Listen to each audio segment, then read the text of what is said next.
various policy formulation meetings, as well as conduct of repatriation survey among the IDPs to help our government in reconstruction efforts. Your contribution, ideas, and input in this regard come very helpful to us, and we thank you for traveling to Baku and joining our conference. Mr. President, once again, we thank you for your time, and it is my great honor to pass the floor to you. Thank you. Thank you. First of all, I'd like to express gratitude to Ada University and to Rector Mr. Pashayev for organizing such an event. I'm glad that Ada University, within a relatively short period of time, became one of the leading universities in Azerbaijan and has a very broad international connections. Also, I'm very grateful to the participants of the conference for their participation, because as you can imagine, the situation after war is very fragile. Though the ceasefire is being maintained, but still there are a lot of questions about post-conflict development, and the topic of the conference is post-conflict development and cooperation. Therefore, once again, thank you to all the participants for your attendance.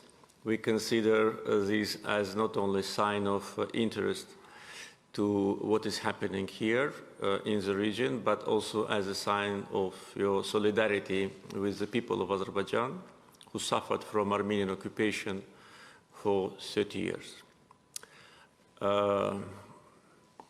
Before talking about post-conflict development, we need to understand that our lands were under occupation for 30 years.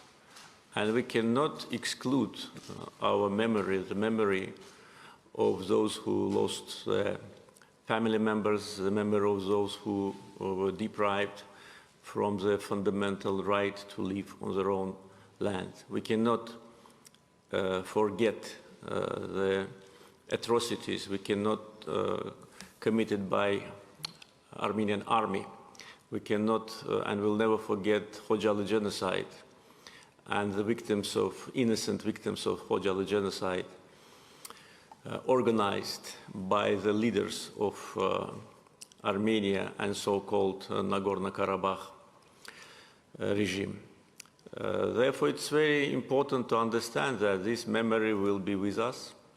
We will keep it in our heart. At the same time, we need to look to the future. Also, the destructions on the territories which we liberated are beyond all our worst expectations, because we more or less knew what Armenians have done to our cities and villages, because there have been from time to time some video footages, some information from some international representatives who managed to visit those lands. By the way, probably you know that foreigners who were illegally visiting then Nagorno-Karabakh were deprived from visiting the territories which you visited. They were deprived from going to Agdam, to Fizuli, to other territories which surrounded the former Nagorno-Karabakh administrative district, because Armenian government didn't want foreigners to see the devastation and to see their hatred to Azerbaijanis, because it's clear that those destructions and devastations were done after the First Karabakh War stopped, because it's not possible to destroy cities and villages during the war. They did it deliberately in order to erase the legacy of Azerbaijani culture, in order to erase these territories from our memories, in order to change the origin of those lands. Therefore, we need to understand the feelings of Azerbaijani people. And now when we return to those lands and when we see with our own eyes what the occupational Armenian forces did to our historical monuments, religious monuments, to our citizen villages. Of course, this is a very important factor.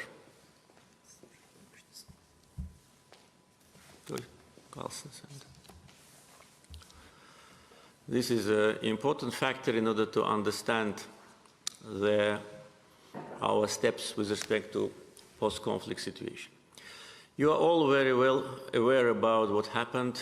You were involved in this process, you know, so there is no need for me to make kind of a long speech talking about 30 years of occupation. Probably I will conclude now in order to have more time for discussions. So thank you once again for being with us. Thank you, Mr. President. And with your permission, we can start our question and answer section, as we have more than 10 speakers who have subscribed for asking questions and expressing their comments. Our first question and comment starts with Matthew Breiser, former co-chair of the Minsk Group. Thank you, Mr. Hadjiev. Thank you, Mr. President. It's an honor to be with you. Very, very nice to see you in this new world. I want to pick up on where you just left off about the mindsets, both in Armenia and in Azerbaijan, and the fact that this decisive victory that Azerbaijan won through a combination of the innovative technologies and tactics, but also incredible bravery, I don't think people understand that you conducted the war in a restrained way. The collateral damage or civilian casualties were at a minimum. You showed strategic vision by pausing after you won the military phase of the war in Shusha. Consistently, the war aims that were articulated were also consistent with years of negotiations and preliminary agreement back in 2009 on the so-called basic principles. I mean, the November 9-10 agreement is essentially the basic principles, except there's no possibility in the change of Nagorno-Karabakh's legal status because Armenia didn't accept throughout the war that solution and then lost the war. So my question is there any sense in Armenia, do you feel it at all, that there is an appreciation that the way the war was conducted was actually quite restrained and then should create an opening for some sort of over time reconciliation? Oh, and the second question is, I'm supposed to ask if you might be willing to take a group photo with us later. Yes, sure, sure, of course.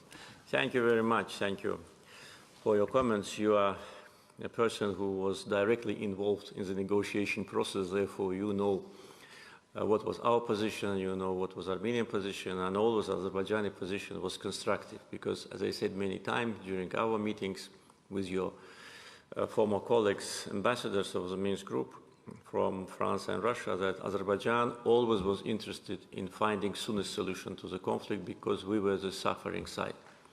And I had a strong feeling during negotiations, and I shared it with you, that Armenia doesn't want solution.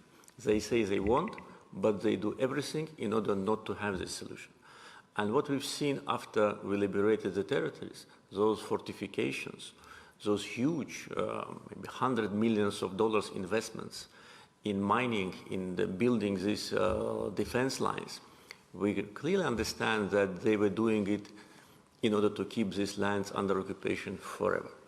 So their tactics was actually to be in the process of negotiations, I mean the previous governments, to have kind of a process to imitate, to negotiate, to agree on something, disagree on other things, but when it comes to making a decisive step, to step back, as it was in France, in Rambouillet, as it was in 2009, after Armenian side actually rejected the formula of settlement, which provided the liberation of the surrounding territories of Nagorno-Karabakh to Azerbaijan and leaving the so-called status for future negotiations.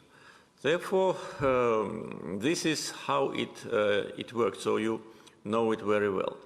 With respect to our behavior during the war, from the very beginning, it was very clear that Azerbaijan is conducting not only the war of 21st century, but the war of new morality, if I may say so.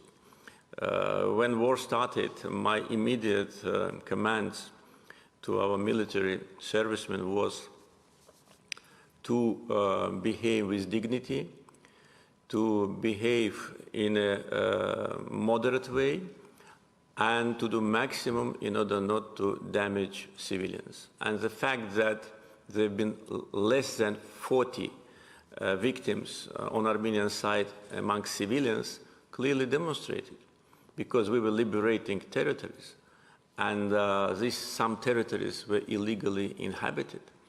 Therefore, our attacks, our technical capability was aimed only on military objects. And those less than 40 victims which Armenian side had, most of them, those people were participating in the military operations. They were civilians who were recruited to the military units, and they were part of military operations. The way how we treated those who were left behind also is a clear demonstration of the human nature of our policy and the human behavior of our army. There have been several elderly people left behind, for instance, in the province of Hadrut. And when our soldiers came, they saw these people, they were frightened. The elderly people, they spoke very good Azerbaijani because, they lived together with Azerbaijanis, and they were taken to the hospital. They were treated in our hospitals. Then when we decided, and the Red Cross was involved, to return them back, Armenians refused to receive them. One of the elderly who was in poor health conditions, they refused to receive him because they said that we don't want to take care of him. So we, together with Red Cross, put him to the hospital in Azerbaijan. So, with respect to the question, do they in Armenia appreciate our behavior? I would say no. And this is a very unfortunate development of events, because if we are talking now about post-conflict situation, we need to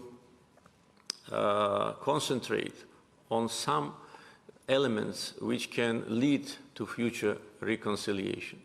But there has been such a long period of deliberate policy of demonization of Azerbaijan, inventing stories, presenting Azerbaijanis as enemies, as those who, occupied Armenia or occupied Karabakh. So probably it takes time for the society to understand. And not only during the war, but even after war, what we have done. We returned more than 1,500 dead bodies of Armenian soldiers. We are still participating together with Russian peacekeepers in these searching operations. And I can tell you that in the first Karabakh war, we had almost 4,000 missing Azerbaijani soldiers. None of them was returned. None of them. So this is the difference.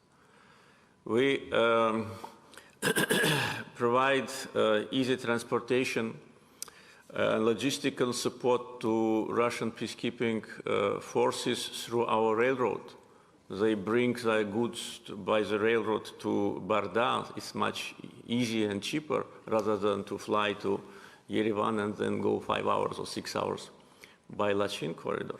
And many other elements I can bring. We allowed Russian Gazprom to transport natural gas to Armenia through Azerbaijani territory because of the repair work on Russian territory. We could have said no, but we said yes. This is another sign, another gesture.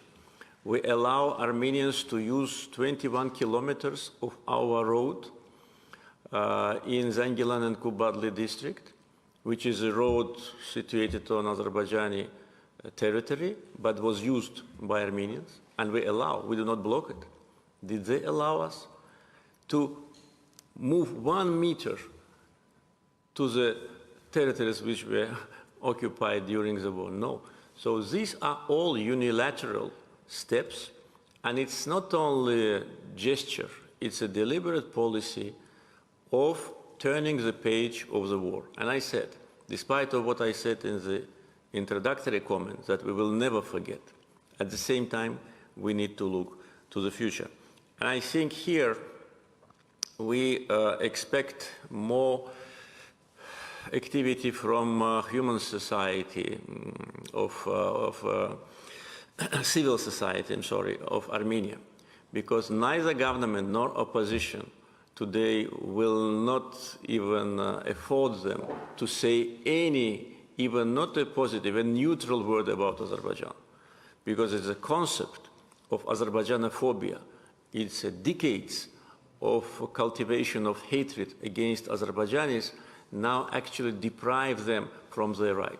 But I think they should find courage, and they should start telling truth to Armenian people, because the war is already in the history, the conflict is resolved, and we need to look to the future.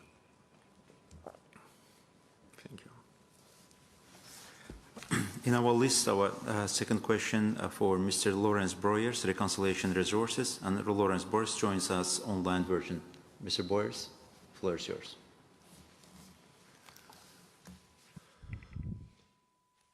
No. Can you hear me? Yes, now yes. Yeah. Thank you for this opportunity. Mr. President, in the late 1990s, there was a view in Azerbaijan that civil society and NGOs could come in and work with populations to build confidence once the conflict was solved. And I wanted to pick up on where you left off there by asking you, what is your thinking now, given that you have said that the conflict is resolved? What should be the roles of civil society and peace building in this new vision for the region? Thank you. I think that they can play a crucial role, especially with respect to what I said about my expectations from political segment of Armenian society. Therefore, it's a big room for civil society to make steps with respect to reconciliation. But I can tell you, probably you know, that even those very few representatives of Armenian civil society who speak for peace with Azerbaijan are becoming a subject of attacks, and public attacks, and sometimes physical attacks. They are announced as traitors. Armenian politicians call them Turks. In their political slang, probably it is a very insulting word. And they're being, frightened by politicians. We made steps of building bridges between our civil society members even during the conflict. There have been two delegations visiting Armenia, Karabakh, and coming to Baku. But after the second trip of representatives of civil society, journalists, and some members of parliament, Armenian side stopped it. And when I asked then former Armenian President Sarkisyan why they stopped it, there was no answer. Then we found out that they were afraid that there could be some rapprochement, there could be some, elements of cooperation. They were always blocking that. But now I don't think that they're in this position. But we need to be able to deliver our messages to Armenian society. Our resources are very limited. The public space in Armenia is strongly controlled by the government. And as I said, any positive sign or word about Azerbaijan is considered to be a treason. Therefore, I think that international organizations, especially those who have experience in dealing with these kind of issues of post-conflict reconciliation or normalization, confidence-building measures, I think we should count a lot on the support from international NGOs, and Azerbaijan is ready to work with them on this issue. Next one in our list, Mr. Carlo Frappi, University of Venice, Italy. Thanks, Mr. President. It's an honor being here. My question revolves around the need for reconstruction again, and how Azerbaijani partners may be helpful in that, and particularly on Italian-Azerbaijani relation. 2020 was a watershed in our relations. This is not only because of the inauguration of the Southern Gas Corridor, finally, but I would say it's the result of a wider engagement, especially as a result of the state visit last February in Italy, which can be seen as a watershed. Declaration, a joint declaration on multidimensional strategic partnership was signed, whereby, I would highlight this, Italy for the first time made an open commitment to Azerbaijani territorial integrity. So somehow, even with a departure from previous policy of equidistance, and also somehow kind of departure from what our European friends were doing and are still doing.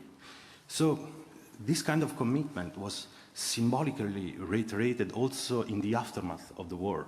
I remember this very high-profile visit to the liberated territories by a high-profile Italian delegation. And on that occasion, Mr. President, you said that you expressed Azerbaijani determination to closely work with Italy on this reconstruction process. So my question is, what is currently the state of the art?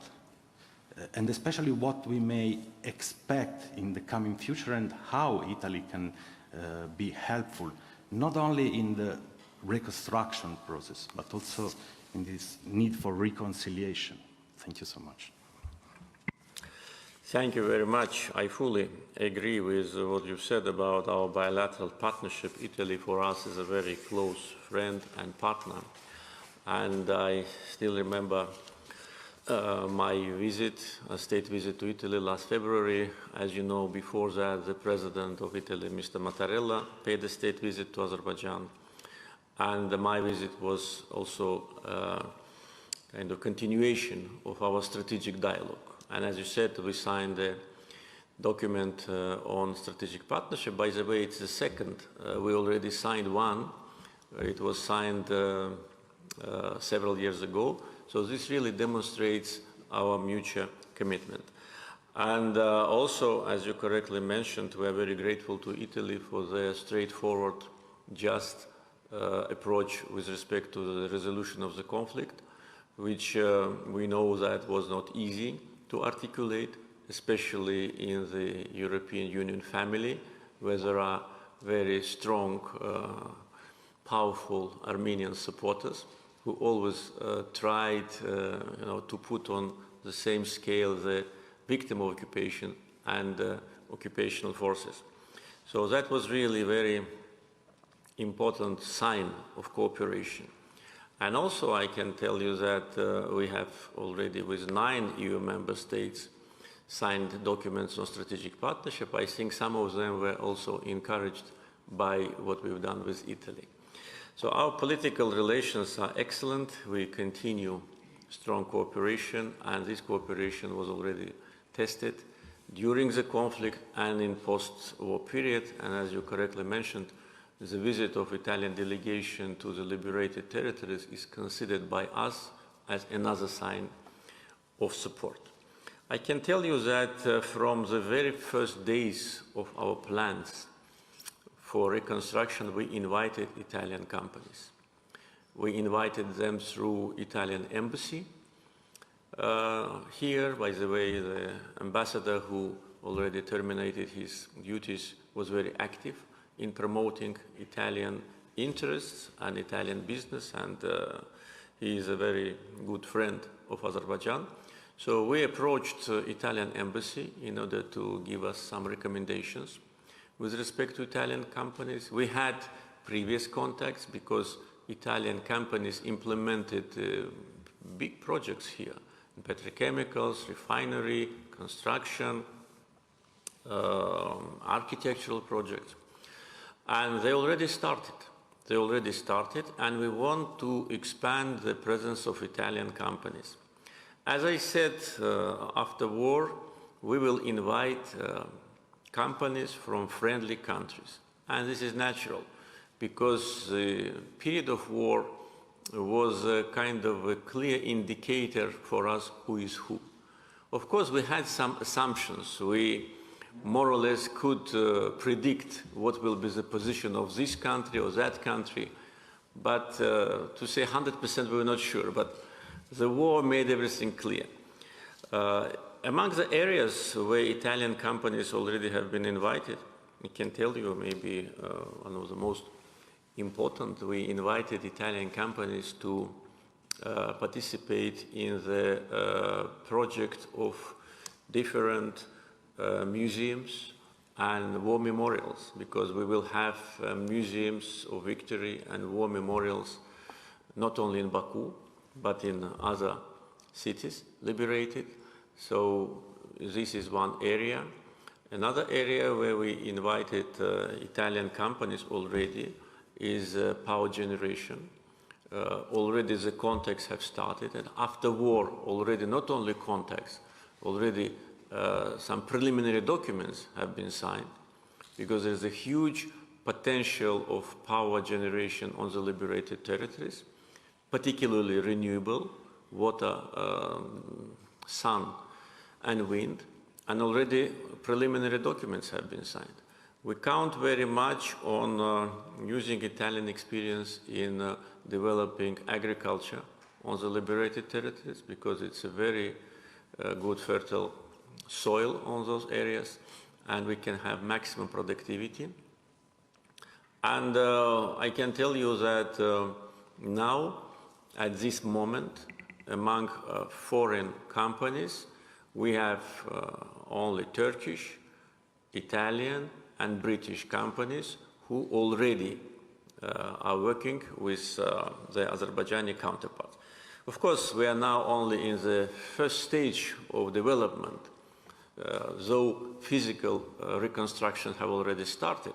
Infrastructure projects have already been launched, but there'll be huge potential for the future.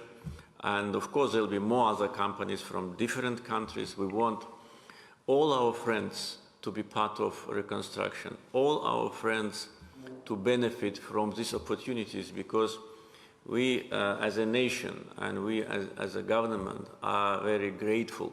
This is our nature. If someone does us something good, we will always keep it in our heart and we'll try to do everything to reciprocate.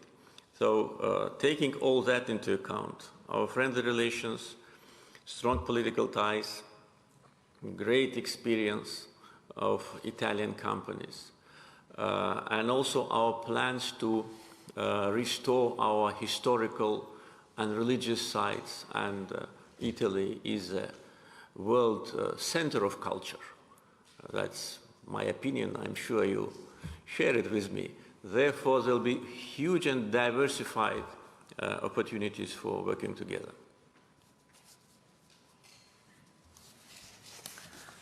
Nigar Göksel, International Crisis Group, Turkish branch. Cenab President, yesterday we were in Agdam and we saw the massive physical destruction, but we were also able to imagine the tragedy of the lives torn apart and the sort of the human cost.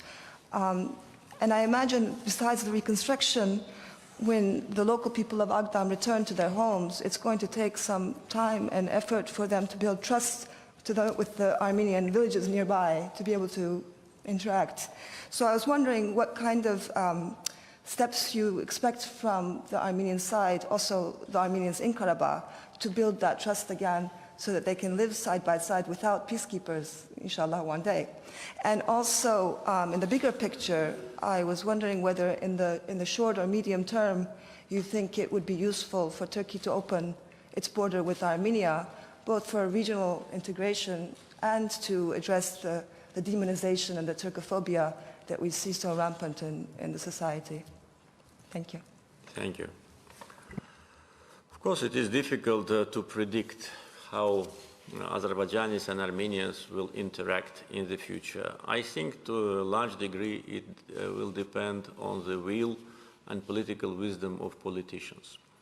Because I think we need to be more active here and in Yerevan in order to try to build bridges. Of course, if Armenia wants that, we don't know what are the intentions. They never elaborated on that. I already on several occasions made it very clear that we consider the page of the conflict turned down.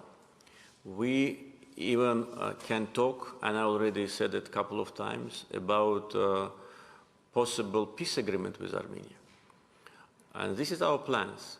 But we do not have any messages of this kind from Armenian side. Armenian Prime Minister is silent. Armenian Foreign Minister is very aggressive. And Armenia is not in this situation now to afford themselves to be aggressive against Azerbaijan. They should remember that what happened during the war. Armenian opposition is actually now in hysteria, and Azerbaijanophobia, Turkophobia became one of the main, it always was very important, but now it's, I think, the only factor. And I'm sure that they will build their election campaign on Azerbaijanophobia, Turkophobia, on the feelings of revanchism. Therefore, we cannot establish this interaction unilaterally. Our position is clear. We are ready for that. It will not be easy. Those refugees who will, former refugees who will return to Agdam and other territories, they will see what Armenians have done to their lands, to the graves of their beloved ones, to their religious monuments. What will they feel? I can't predict. I felt the same, you know. And when I was approaching the line of contact during the war and was only able to see Agdam through, you know, lenses through binocle. And when I went there to all occupied territories, yes, I'm president, I must be, you know, in line with my duties, but we are all people. We have feelings. We can hide them, we can, you know, control them, but sometimes it's very difficult.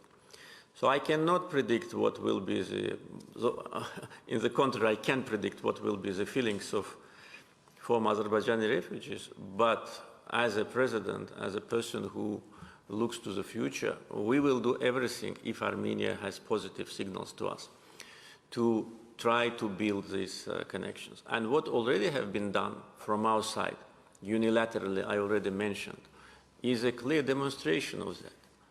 And believe me, we could have not allowed any of these things happen, and nobody could have forced us. We did it deliberately.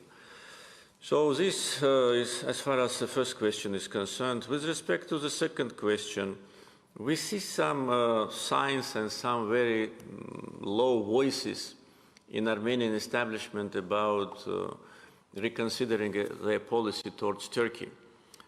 Even during the conflict, on several occasions, I was talking about that, saying that this is absolutely unacceptable and strange that such a small and impoverished and weak country as Armenia has territorial claims such a great and powerful country as Turkey.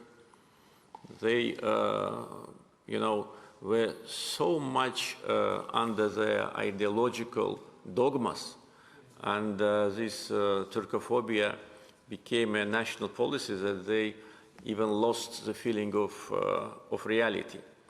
And as far as I know, the Turkish government is you know, planning their steps in a very constructive way, but of course they need to have adequate response. First, what Armenia should do, they should refrain from territorial claims against Turkey. They should rewrite their constitution. They should adopt new constitutions. They are planning to do it, but that's for political agenda of the government. The government wants to strengthen their political position. But at the same time, I think that I can give them good advice to remove from the constitutional territorial claims to Turkey. I don't know in which country's constitution there is a territorial claim to other country. You know? I think it's a unique situation. And everybody should understand that there have been wars and wars and wars throughout the history. And their fake history with respect to so-called genocide has nothing to do with reality. It was war, it was situation when people were fighting with each other, countries were fighting with each other, but then there was a reconciliation. And by the way, at that time, Armenia not only had difficulties with Ottoman Empire, they had also difficulties with other neighbors. And why they only selected Turkey for their unjustified attacks. So Turkish government on several occasions publicly offered, you know, some creation of some joint groups of historians to look impartially, objectively to these issues. But they reject, because why? Because they need this fake history in order to get political dividends. They were exploiting this you know, fake story in order to get protection, in order now to get some assistance from some countries. So that's my position. At the same time, what I can add, of course I cannot speak on behalf of Turkey, but what I can say, it's not a secret, that as you know, today we are discussing the unblocking of communications, and particularly Zangezur corridor. And Zangezur corridor cannot be unblocked without Turkish agreement and their participation. Though Turkey is not present in a trilateral working group on the level of deputy prime ministers of Azerbaijan, Armenia, and Russia, but Turkey is informed by us about what we discuss. And if Armenia wants to put an end to difficulties with communications, if they want to have any opportunity to become a transit country, it's only Turkey which can provide them with that. And as far as I know, Turkish government is ready. So again, the ball is on Armenian side. They need good doctors. You know, I said many times, they are poisoned with poison. This poison mainly comes from the diaspora, which sits in a very quiet and nice places in southern France, in California, in Krasnodarsky Krai, in some other capitals, and enjoys their life. And they want those Armenians in Nagorno-Karabakh, in former Nagorno-Karabakh, and in Armenia to be their hostages and be their tools for them, you know, to pursue some ambitious and chauvinistic ideas. Armenian society needs to destroy the Iron Curtain, if I can talk about these analogies. They are living in the Iron Curtain, and they've been, influenced by these poisonous ideas. And we are ready to help them with that. Next speaker in our list, Stanislav Prichin, Academy of Sciences, Russian Federation. Mr. President, it's a great privilege to be with you today. Thank you for your time. My question is about the future of Azerbaijan. Everybody knows that in less than 2 months, Azerbaijan will celebrate the 30th anniversary of its independence, and by this time, probably Azerbaijan has resolved the key key goal for its independence, the restoring of territorial integrity. And from my perspective, now the time to set up the long-term goals for the next 30 years. And in this regard, I would like to ask you how your vision of the future of Azerbaijan, which goals now Azerbaijan as a state sets up for the future.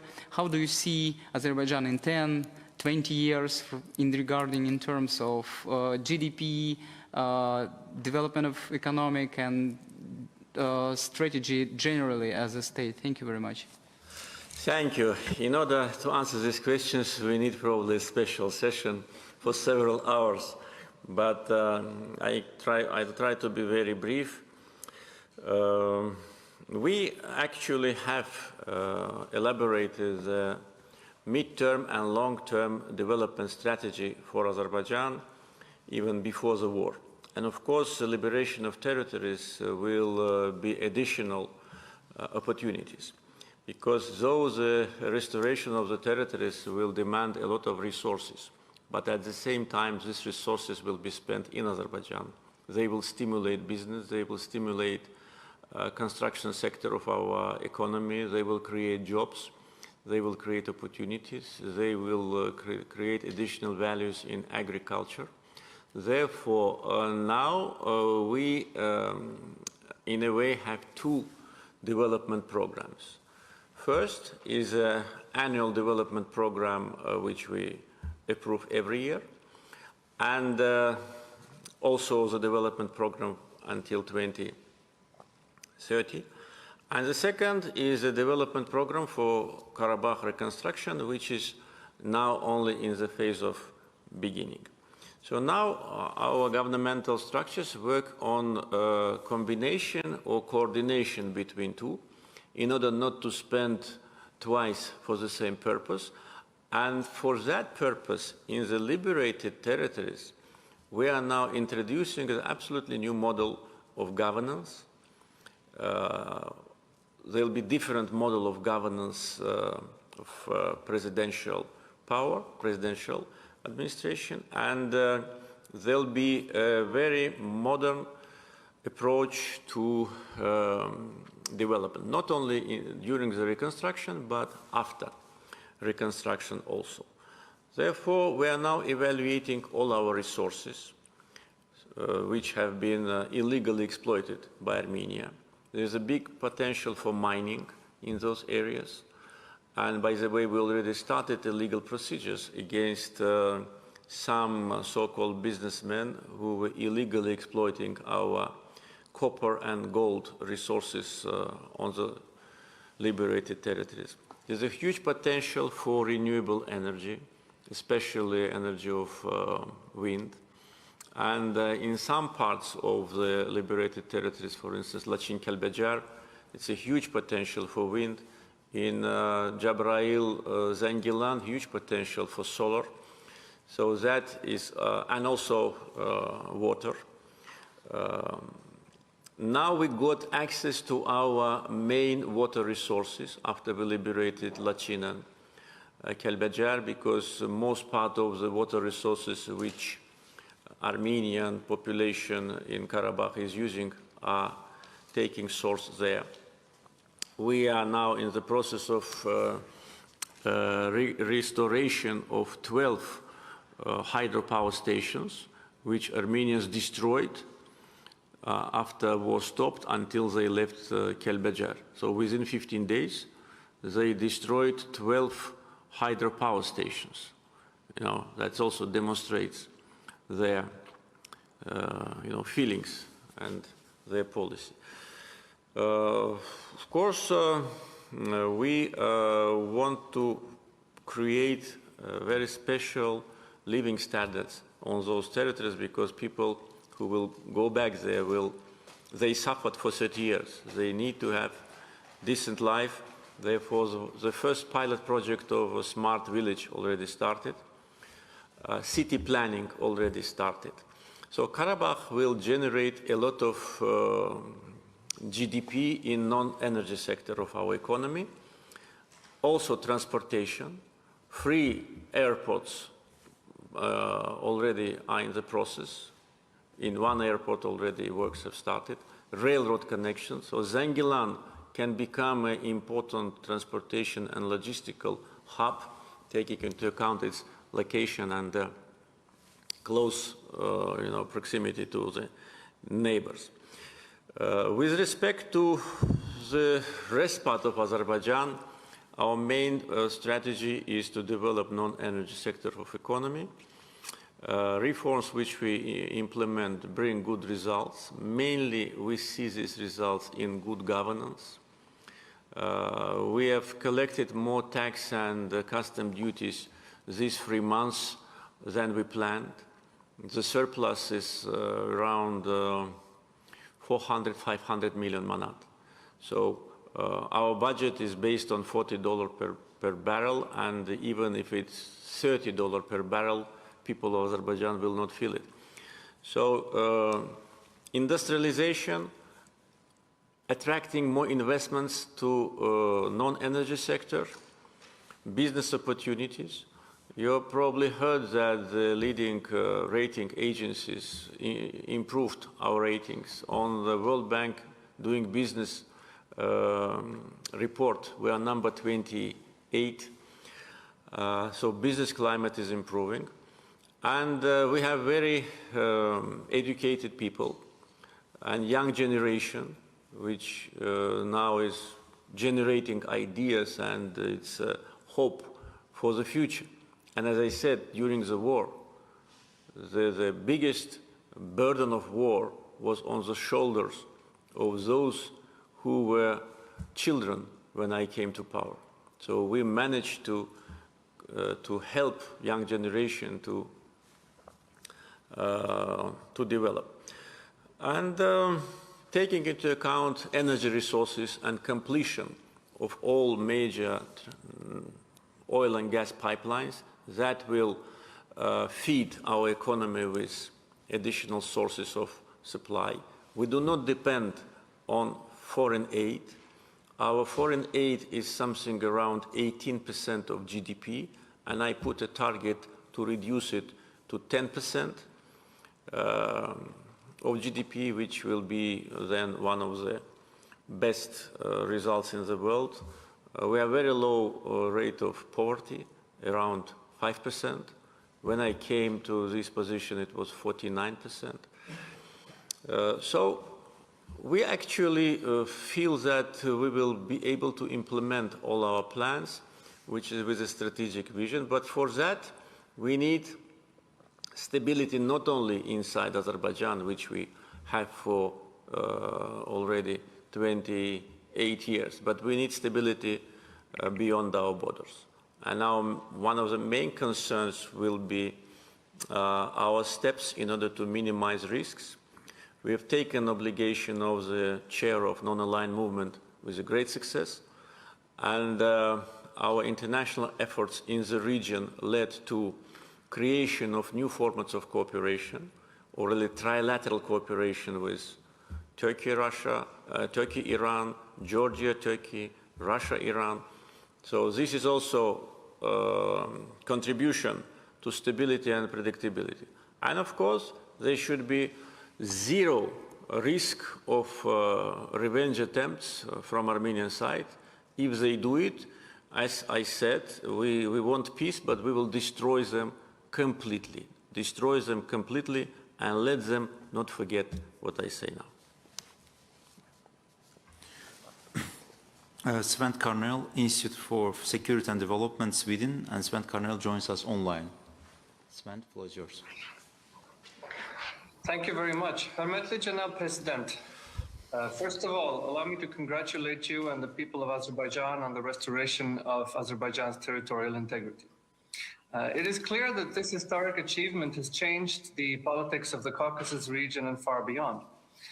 Most importantly, I think it has showed to the world the capabilities of Azerbaijan and the resolve of the Azerbaijan statehood. It has proven that Azerbaijan is not an object of some real or imagined geopolitical games between great powers, but actually a power and an actor in its own right.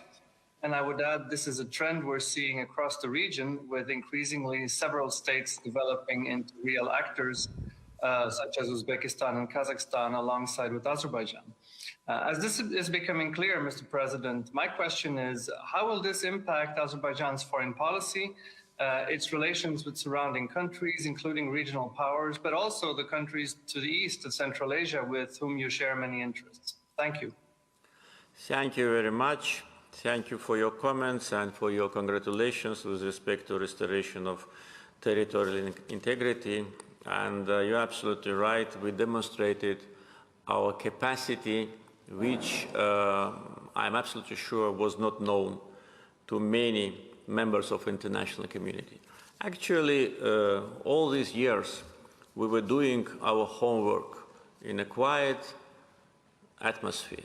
It was not that we were hiding something. No, everything what we've done was done openly. But we were not trying to advocate for us. We were not trying to make presentations, to make some PR actions. We were doing what was right for the country, for the people, addressing a lot of social issues, resettling refugees, providing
restore by force our territorial integrity if Armenia doesn't do it peacefully.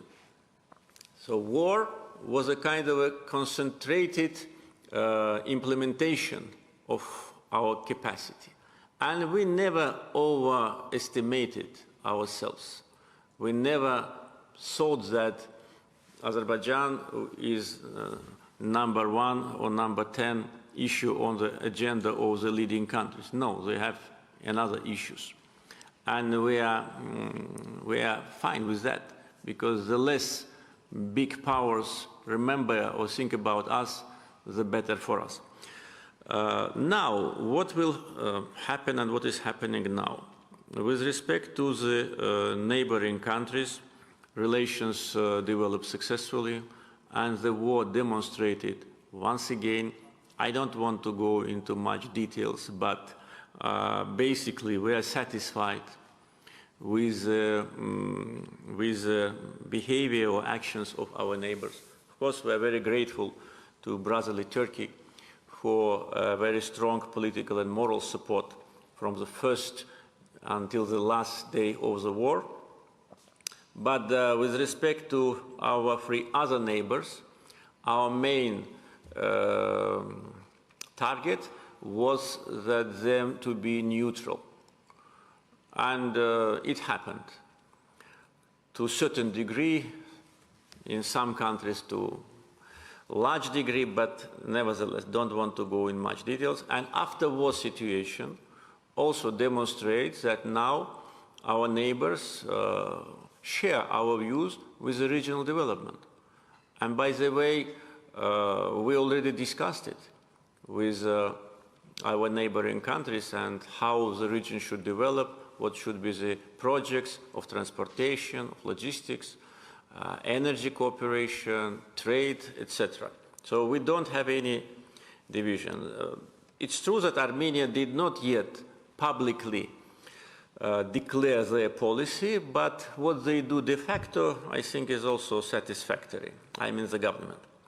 With respect to our neighbors across the Caspian, also relations were developing very successful, and with each of them we have a special track of cooperation.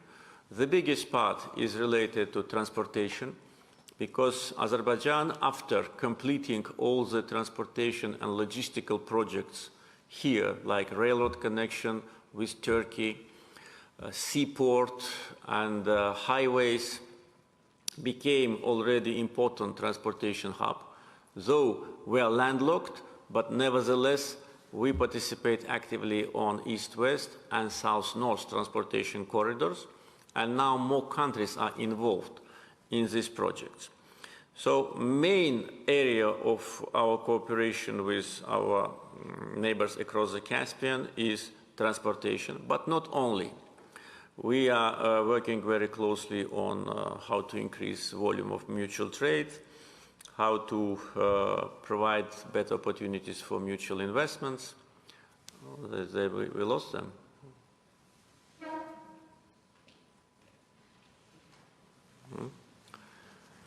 I don't know whether they hear me or not.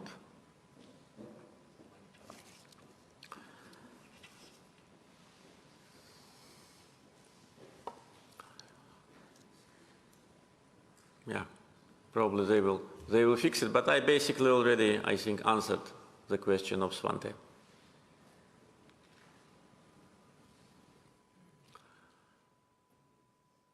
Welcome to a Cisco meeting. Please. You are entering the meeting now. Yeah.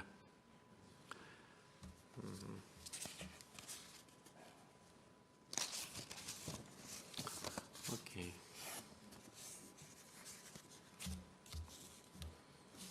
Yeah, I already answered the question. Sorry, Mr. President, there was a minor technical issue. We'll continue to our questions. Mr. Khalid Taimur Akram, Pakistan Center for Global and Security Studies. Thank you very much. And Mr. President, on behalf of people of Pakistan and Pakistan, I would first like to congratulate you on this victory. And people of Pakistan are very proud of you, and you have become a celebrity in Pakistan because every day you are in newspapers in Pakistan, and now even in the international relations departments of various universities, big universities in Pakistan, they are studying the Karabakh war and the success of Azerbaijan. So in Pakistan, we are very proud of you and the Azerbaijani nation. So coming over to my question, sir, during the last 44 days war, Azerbaijan was fighting only in its own territory, precisely targeting the military positions and military equipment of Armenia in the occupied territories. But Azerbaijan was faced with the constant war crimes of Armenia. Armenia deliberately targeted densely populated areas and civilians of Azerbaijan in the 44 days of war. We remember the ballistic missile launched to Ganja, Tatar, Barda and other cities. And recently from the media we saw that the remains of Iskander M ballistic missile, and which was found in Susha, launched by Armenia. Before, it was also mentioned by the Armenian Prime Minister too that Armenia has launched Iskander M missile on Azerbaijan during the war. This ballistic missile is very dangerous and can carry a nuclear warhead also. What is your opinion on it, and what should be the actions of the international community on this action? Thank you. And sir, my last request is, after this, I would like to have a picture with you. Yeah, sure, we'll do it. Thank you. Yeah, definitely. I think our cameraman took the note of that. Probably they should look for a place where we can have a picture together. Yeah, maybe you look at find us, maybe outside, in front of the building. Yeah. Thank you. Thank you for the words of congratulations. Thank you to Pakistan. I'd like to ask you to convey my gratitude to the people of Pakistan for continuous support during the war. And Pakistan was among the countries which openly supported Azerbaijan from the first days of the confrontation. And until the last days, always Pakistan was on our side. We are very grateful to Pakistani government and Pakistani people for a very consistent approach to the issues related to our territorial integrity. Maybe our participants, many of participants do not know, but Pakistan is one of the very few countries which did not establish diplomatic relations with Armenia because of the aggression and occupation. And there are only very few countries like Pakistan. So we always are grateful for that, and this is a real sign of our brotherhood. And probably you know that during the war there have been many flags of Turkey and Pakistan in our cities, and it was, we of course were telling who is supporting us, and our people, that was coming from the hearts of the people. With respect to the war crimes committed by Armenia, it's not for the first time. They committed war crimes during the First Karabakh War, but at that time it was different informational, how to say, environment, and many facts of atrocities and barbarism were not documented, or if documented, they did not reach the international audience. Therefore, they managed to hide their, war crimes. And that time they were, it was not only Khojali, it was many other villages, like village of Aghdaban in Kalbajar. Not many people in the world know about that, but that was more or less the same. They were killing and burning innocent civilians, and many other villages have been victims of Armenian barbarism. And during the Second Karabakh War, as you said, it was in front of the eyes of the international community how they bombed our cities and villages. And not only with ballistic missiles, they were bombing with artillery and mortars every day. The city of Tartar, which is a small city, 16,000 bombs were thrown on Tartar. They even bombed the ceremony of, on the cemetery, killing a family.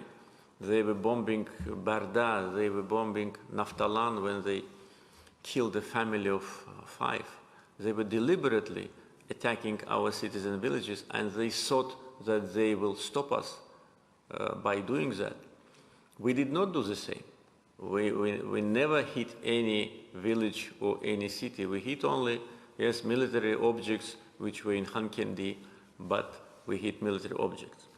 And using ballistic missiles on the sleeping city of Ganja was a clear indication of their barbarism, because that ballistic missile, it had a target. It was not by chance that it hit a residential compound. It was a targeted attack at night when people were sleeping, and not once, several times. And also what they've done after that, they said it was not them. Officially, Armenian officials said it was not Armenians who did it. But then who did it? Who? Ourselves? You probably know that they even wanted to put a blame for Khojali genocide on Azerbaijan. They were inventing these stories and trying to persuade the international community that Azerbaijanis themselves killed innocent victims in Khojali. And they did the same with respect to .U and Elbrus missiles. They even hit Khizi, which is situated 100 kilometers from Baku. They wanted to reach Baku. They were attacking Gabala. Gabala is far away from the area of conflict.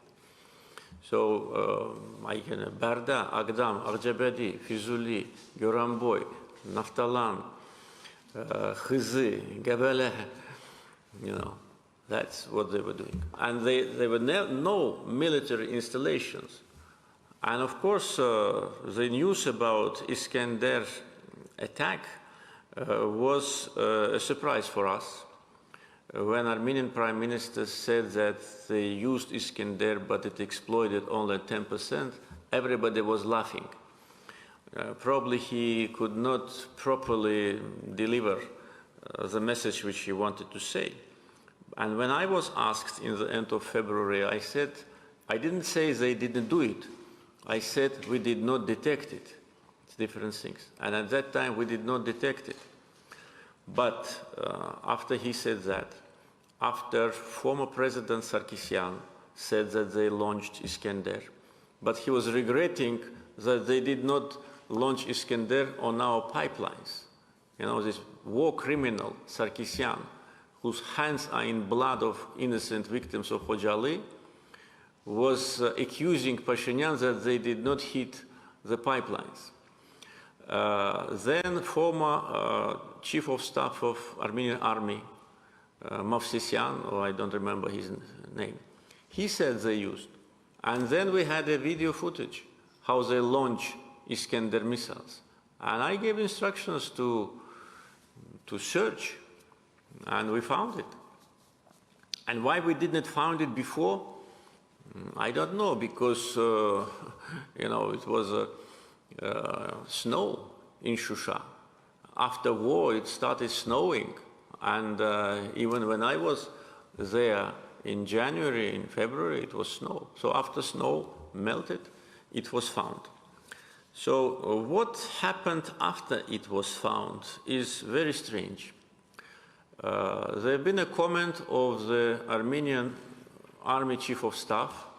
He said that he cannot comment on that. How should we understand it? Yes or no? Probably yes. Because if it was no, he would have said, no, we didn't. If he said, I cannot comment, it means yes, they did it. There was a comment of the former defense minister of Armenia, who said that he cannot tell it because it's a war secret. You see the level of these people. You know, these people were people who were making decisions about, you know, military actions. And saying that it's a war secret means that, yes, they did it. But unfortunately, we did not get any answer from Russia. Because, as you know, Russian official representative of Minister of Defense, when Pashinyan said that they used it, said no. Well, Pashinyan is the Prime Minister of Armenia. He says we use it. And Russian official from Ministry of Defense says, no, they didn't use it. So what does that mean? Does that mean that Russian Defense Ministry control Ministry of Defense of Armenia? Is that the meaning of what Mr. Konashenko said? So when he said Armenia did not use it, all Iskender are in the storage. How do they know? Do they control Armenian storage? If they control Armenian storage, then who is in disposition of these missiles? Then there was a statement of press secretary of Mr. Putin, Mr. Peskov. He said that Iskender was not used. Iskender is here, you can go and see. It's about 15 minutes. I saw it myself yesterday at the military trophies park. It is not only Iskender, it is Iskender M, which Armenia army could have never had. I can tell you more because we've been waiting for a long time. I can tell you more because this is such a sensitive issue that I cannot hide it from Azerbaijani people and from nowhere. I raised this issue during my telephone conversation with Mr. Putin on the 1st of April. This was not part of the official disclosure of telephone conversation because we gave the same disclosure of the conversation as they did. You can compare it. But I asked this question and said that we need to know the answer. The people of Azerbaijan, they need to know the answer, what happened. And it's already almost 2 weeks. On April 4th, our defense ministry wrote official letter to Russian defense ministry with this respect, providing them with photo, video, and other materials, asking for response. What are these rockets, missiles, and what happened? And it's already 9 days have passed. There is no answer. A group of Azerbaijani journalists wrote an open letter to Russian embassy in Baku. And this letter is open, probably you've seen it. No answer. Iskender is here, Iskender M, which was not supposed to be exported to anywhere. How did it get to Shusha? From where it was launched? Who launched it? We are waiting for answers. I can tell you one more thing, that to some questions, answers we already have. But we're waiting for official answers from Armenia, because these missiles were launched from the territory of Armenia. We know precisely from where, and these questions must be answered. You know, it's a serious issue. It's not just ordinary missile.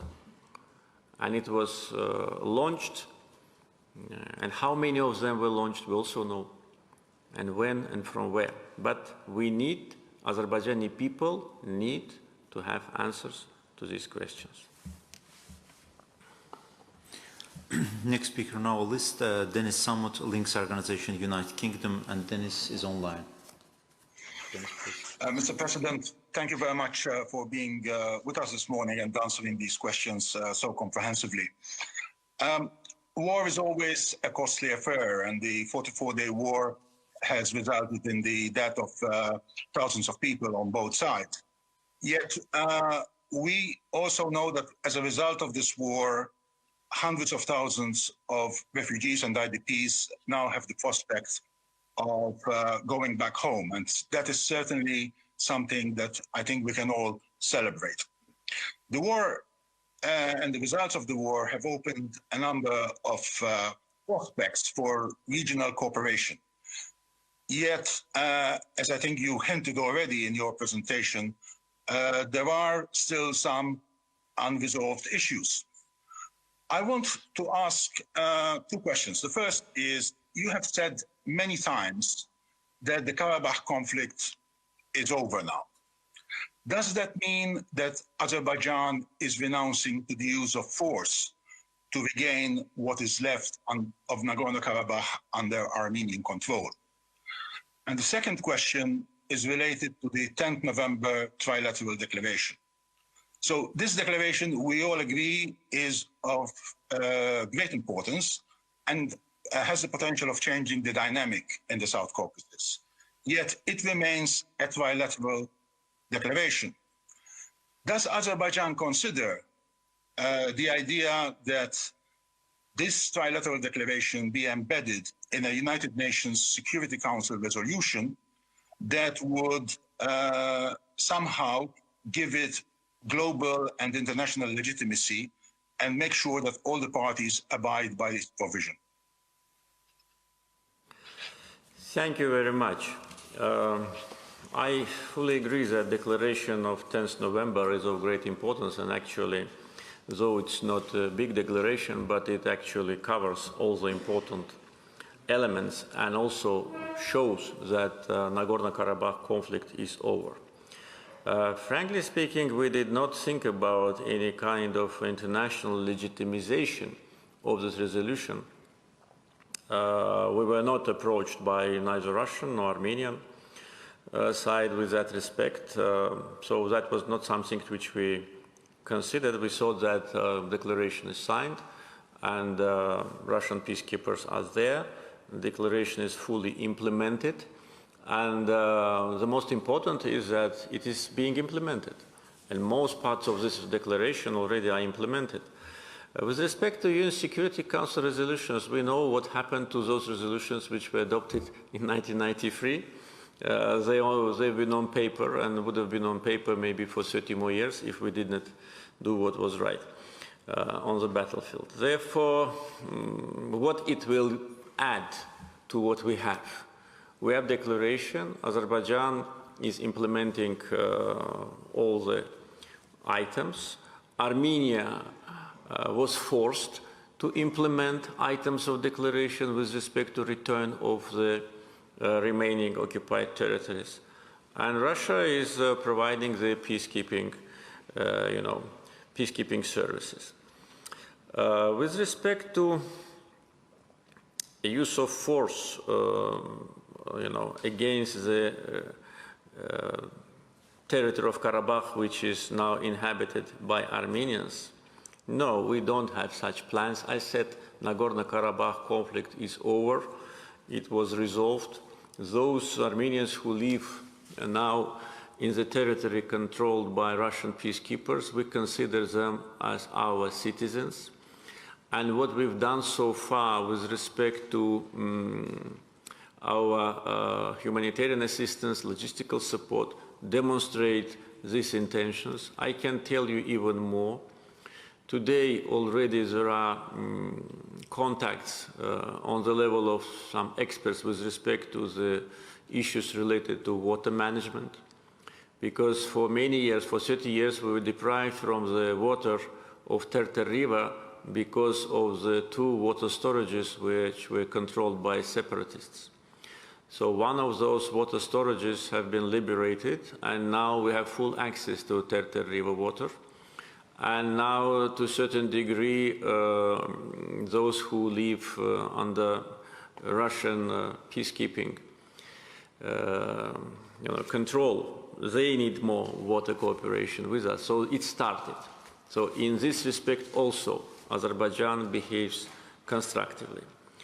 But, as I said, if Armenia would plan any kind of hostile operations against Azerbaijan, if we see, and we can see now, everything what we need in Armenia and everywhere, if we see that there is a 1% of the risk to Azerbaijani people or to our territorial integrity, we will use all our means in order to protect ourselves. But we will never, in the future, initiate any kind of hostile operations if we are not provoked.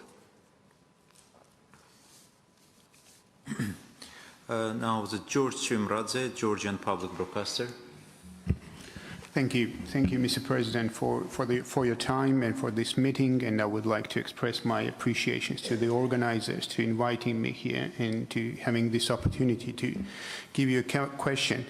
Let me move you back to the cooperation, regional cooperation. And soon after the war ended, Mr. President Erdogan of Turkey visited Baku, and he once again raised the question of the regional cooperation known as the 3+3 format, which is actually, it counts about 1 decade, more than 1 decade of its existence, but I believe that he decided that this is a good time to raise this question. So I would like to stress your attention toward this cooperation and the prospect of this kind of cooperation, especially with the perspective of one particular potential participant of this format. I speak about Georgia, and you mentioned it before that you have discussed some kind of cooperation prospects with your colleagues from the regional countries, and how much do you believe that Georgia can participate in this kind of project, in this kind of cooperation, while it has quite a complicated relations with Russia on one hand, and on the other, it has its aspirations to integrate in the Western community. And we know while that the Western community and the regional big powers relations so far are continuing to deteriorate. Thank you. I was actually supposed to discuss this issue with Georgian Prime Minister yesterday, but unfortunately he got coronavirus. I wish him good health and soonest recovery. His visit was scheduled on 12th of April, but of course after he got coronavirus it was postponed. Therefore, I did not have a chance to talk to him directly about that. But as soon as he recovers, we'll be waiting him to visit us. But with other neighbors, with President Erdogan, with President Putin, I discussed it openly, and also there have been discussion on the very high levels of officials of Azerbaijan and Iran. And with and I see that there is no difference in our approach. Azerbaijan, Turkey, Russia, and Iran share the same approach to regional cooperation, and the main area of concentration now is transportation, because it's a situation which is called win-win. Everybody wins from that. Armenia silently is also in the boat, but publicly they say no, because of what I already said, this, disease which they need to treat, Azerbaijanophobia and Turkophobia. So what could be the advantages of this cooperation for countries is very obvious. And I think Armenia is a country which also will get a big share of advantage, because today they don't have a railroad connection with Russia, they don't have railroad connection with Iran. There was one unrealistic plan to build a railroad from Armenia to Iran, but I think they calculated and saw that it will cost $3 billion. Good project, but who is going to pay? That's the question. So that project has been already abandoned. Any possibility of connection with Russian railroad for Georgia, I think, is not realistic because of, you know better because of what. And through Azerbaijan, it was not possible also. So if this project happens, Armenia will have access to Russia, to Iran, and also potentially to Turkey by railroad. And that will, of course, create additional opportunities for development of the country. Azerbaijan will connect its railroad with Nakhchivan through the Zengezur corridor and with Turkey, though with Turkey we have already connections through Georgia, Baku-Tbilisi-Kars. And Russia will have an additional connection with Turkey through the territories of Azerbaijan, Armenia, and Iran with Armenia. And also that could be part of the south-north transportation corridor from Iran to Russia, because you probably know that the last segment of the railroad on Iranian territory, Astara-Rasht, is not built. There are works going on there. But we are planning to build a railroad connection to our border with Armenia within the next maximum 2.5 years. This is for sure will be built, because already we allocated the budget and the work have started. As soon as it is done, and 40 kilometers of Zengezur also, but that should be done by Russian railroad, because Armenian railroad belongs to RZD, Russian railroad company, and we already got information that they're planning to do it. So it's south-north corridor through Armenia also, through Nakhchivan, Armenia, Zangilan, etc. Therefore, this is obvious advantages, and we need to work in these directions. With respect to Georgia's reservations, I heard about them. I cannot say anything about that. I need to talk to Prime Minister to listen to his position. But Georgia for us is not only a strategic partner, but a brotherly country, very close country, country which today Georgia and Azerbaijan play extremely important role for European energy security. So I think we can find a proper format of cooperation. Our intentions are that. With respect to tensions between Western countries and some regional countries, this is not something new. It has been always, it has kind of periods of aggravation, recession, but it's something which is permanent here in our region, so we are used to that.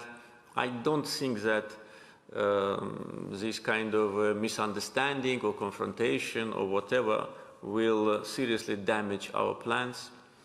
We all very well remember as some of our Western partners were acting against construction of Baku-Tbilisi cars, trying to involve Armenia in this project so that the road goes not through Georgia but through Armenia.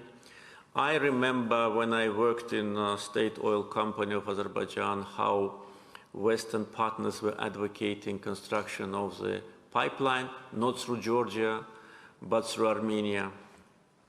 I'm a witness and participant of all that. And how difficult it was for us to build this pipeline because World Bank for 1 year stopped financing because of that. So, but did it change anything? No. And it will not change anything now. Therefore, I think those who do not support it, okay, let them not support it. We don't mind. But I don't think that any kind of interference or attempts to stop us from that will succeed. Therefore, I invite all those who are hesitant to be part of that, because that could be also additional corridor to Europe. And actually through Turkey, it will go to Europe. So everybody will benefit. Those who were against Baku-Tbilisi cars today are grateful to us for that. So I think it will be the same. But we will, of course, take into consideration any possible Georgian reservations with this issue. Michael Reynolds, Princeton University, United States. Thank you very much, Mr. President, for taking the time to meet with us. I and my colleagues are genuinely very grateful to you for giving us this opportunity to sit with you physically or virtually to discuss Azerbaijan's future and the future of the region. I would also like to say that I very much share your faith in the youth of Azerbaijan. The students I've met at ADA and other Azerbaijani universities have impressed me, and I hope that we can continue to develop ties with the educational institutions in Azerbaijan. And I can say that I am genuinely, given the quality of Azerbaijan's youth, as well as the opportunities that have now been opened up for Azerbaijan and for the region with Azerbaijan's victory, I'm genuinely optimistic about the future of this country, and I am also optimistic about the region. For my question, I'd like to return to the issue of territory that you touched on in your response to Nigar Hanım. As an outsider to this conflict, an outside observer, I can say that I think one of the prime drivers of the tension between Armenia and Azerbaijan has been the expansive Armenian claims to territory. Again, I don't need to tell you, but just to go over it, first Armenia claims the territory of Mountainous Karabakh, then they started to claim the territories surrounding provinces. And then, as you mentioned, they also went on to then threaten the possibility of taking more territory from Azerbaijan. And then in August of last year, began revising claims to eastern Turkey. This is, I think, delusional. It's irresponsible. It's extraordinarily provocative. And I honestly don't know how to describe it, perhaps, but as madness. During the recent war, some Azerbaijanis made reference to Yerevan and other parts of the territory of today's Republic of Armenia as being Azerbaijani lands. And as an historian, I know that there is, in fact, some historical truth to that claim. And I also understand that in the context of a conflict where one side, Armenia, is making these outlandish, delusional claims to vast amounts of territory, there may be utility in reminding them that, look, you're not the only one who can play this game. So I understand when Azerbaijanis have said that sort of thing to Armenians. But when I look at things from the Armenian perspective, knowing their history, and then the current state of the Republic of Armenia, which is very small, as you know, the population is tiny, they can barely populate their own country. This is one of the things about their claims to all these vast territories, when they're barely able to hold on in their own country. And there are Armenians today who wonder if they're, even with the status quo, will they be able to sustain it? So my question is this: will Azerbaijan refrain from making insinuations that the territory of the concurrent Republic of Armenia belongs to Armenians, or will it refrain from making insinuations that this land is historically Azerbaijani and that Azerbaijan might one day wish to take that territory? Thank you. Thank you for your analysis. I fully share your views that it is you found the right word, the madness, to put forward territorial claims to Turkey and to the neighbors.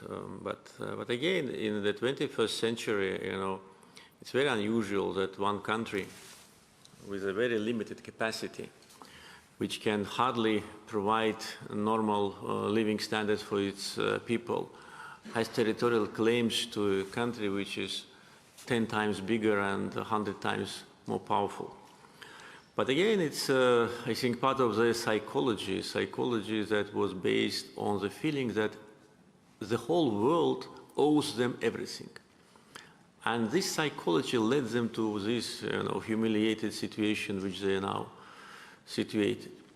And still they think that everybody should help them. Probably you know that the official Armenian government in their behind the doors discussions is accusing European Union for not helping them. They're accusing NATO, being a member of ODKB, kind of a counter-NATO military organization. They're accusing NATO of not helping them. They're accusing Russia of not helping them. They accuse everybody except themselves. They cannot understand that the problem is within themselves. They are the biggest threat to Armenia. The biggest threat to Armenia is now Armenian psychology. They need to change, and maybe this very painful lesson which we taught them, maybe that could be a turning point in their understanding of reality, and understanding that if you call yourself independent country, then the tail of your people is in your hand. If you want to be protected, well, it's clear they can join, as they call it, I don't know how to call it in English, союзное государство. There is a союзное государство, union state, union state between Russia and Belarus. Armenia, I know that some in Armenia talk about союзное государство, union state. Then let them put down the flag and become gubernia of some other country, and then they will be protected. So this is kind of addition to what you've said. And you're absolutely right. First they said that Nagorno-Karabakh is an independent country, and then they started to publish maps of all the occupied territories, calling it Nagorno-Karabakh, changing the names of our cities and villages. And then trying to frighten us with this new war for new territories. It was their defense minister Tonoyan who was saying that Armenia is preparing for new war for new territories. So we showed what is new war for old territories, and now Tonoyan was kicked out. And this is a lesson to all the rest who still think that they can talk with us in this manner. We did, during the war, what was necessary. We went until those limits which were right limits, and we did not do more than was needed. I understand that you, in a very diplomatic way, saying that some Azerbaijanis claim that part of Armenia is ancient Azerbaijani territory. You mean me, of course, I understand. Thank you. Thank you for being so polite. And thank you for this question, because it's also part of manipulation in Armenia that I have territorial claims. No, I don't. And I can tell it publicly. But at the same time, we need to know the history. And I fully agree with what you said about young generations. Sometimes young generations, they don't know the history. And for instance, even ourselves, our generation, we were taught fake history. Those who were presented by heroes during when I was studying at school were actually criminals. And those who were eliminating Azerbaijani people, for instance, 26 Baku commissars, we were taught that they're heroes. They saved our homeland. But they were criminals, Shaumian and others, who were killing Azerbaijanis, conducting a massacre here, and many other, examples like that. Therefore, we don't want this generation, young generation, also to be not aware about the realities. So when I say that Zangezur is ancient Azerbaijani land, this is truth. Zangezur was given to Armenia in 1920. 101 years ago. Before that, it belonged to us. When I say that Göçe, how they call Sevan now, is a lake where Azerbaijanis lived, it's also the truth. And it's enough to look at the map of beginning of 20th century, and you will not find Sevan there, you will see Göçe. The same with Yerevan. They destroyed the historical part of Yerevan. It is obvious fact. Azerbaijanis live there, including my ancestors. So this is the fact, but it does not mean that we have territorial claims. Yes, I can tell you even more, maybe you know it, don't want to mention, or maybe you don't. I even said that we will return there. Yes, I said that. But I didn't say we will return there on tanks. I said we will return. It means that, why not? If we are returning to Zangezur corridor, if we are using the road, why should not we return to Yerevan? I think the time will come and we will do it. So once again, thank you for this question. It allowed me to make clarification and also to present my position. We will remember our history, but we don't have any territorial claims against any country, including Armenia. Thank you, Mr. President, for your precious time. We have the last three speakers. Amanda Paul, European Policy Center. She joins us online. Amanda?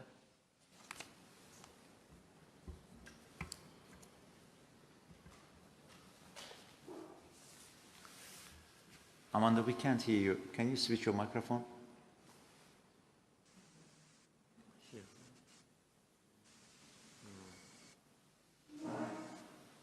Amanda, we can't hear you. Probably she doesn't hear us. She doesn't hear us either. If she look at us, she will see. Microphone.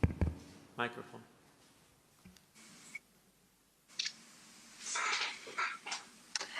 Amanda, can you hear us? No. Then we can. Sorry, Amanda, for that. There's a technical minor issue. But can she see us? She can see. No. Then we can switch to another speaker. But maybe we should try to fix it so that she can ask the question later. I will ask our technical team. Texniki komandamız zəhmət olmasa Amanda xanımın xəttinə bir daha baxardınız. Biz növbəti suala keçirik. Amanda will return back to you once we finish with the technical details. Julian Chifur, Center for Conflict Resolution, Romania. Thank you very much. Thank you very much, Mr. President. I'm very happy to come again to Baku and to see you.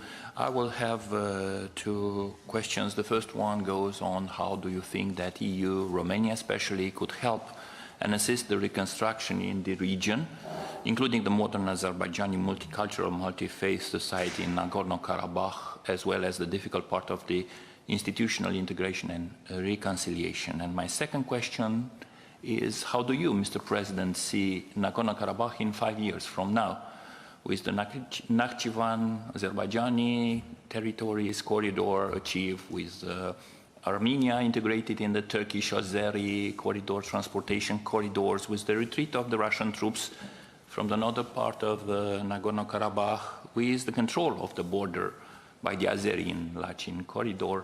So if you can elaborate on that, thank you very much.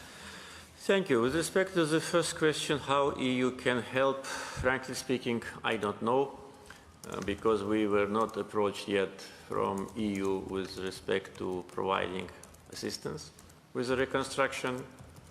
Therefore, what we plan now on the liberated territories is only based on our own budget.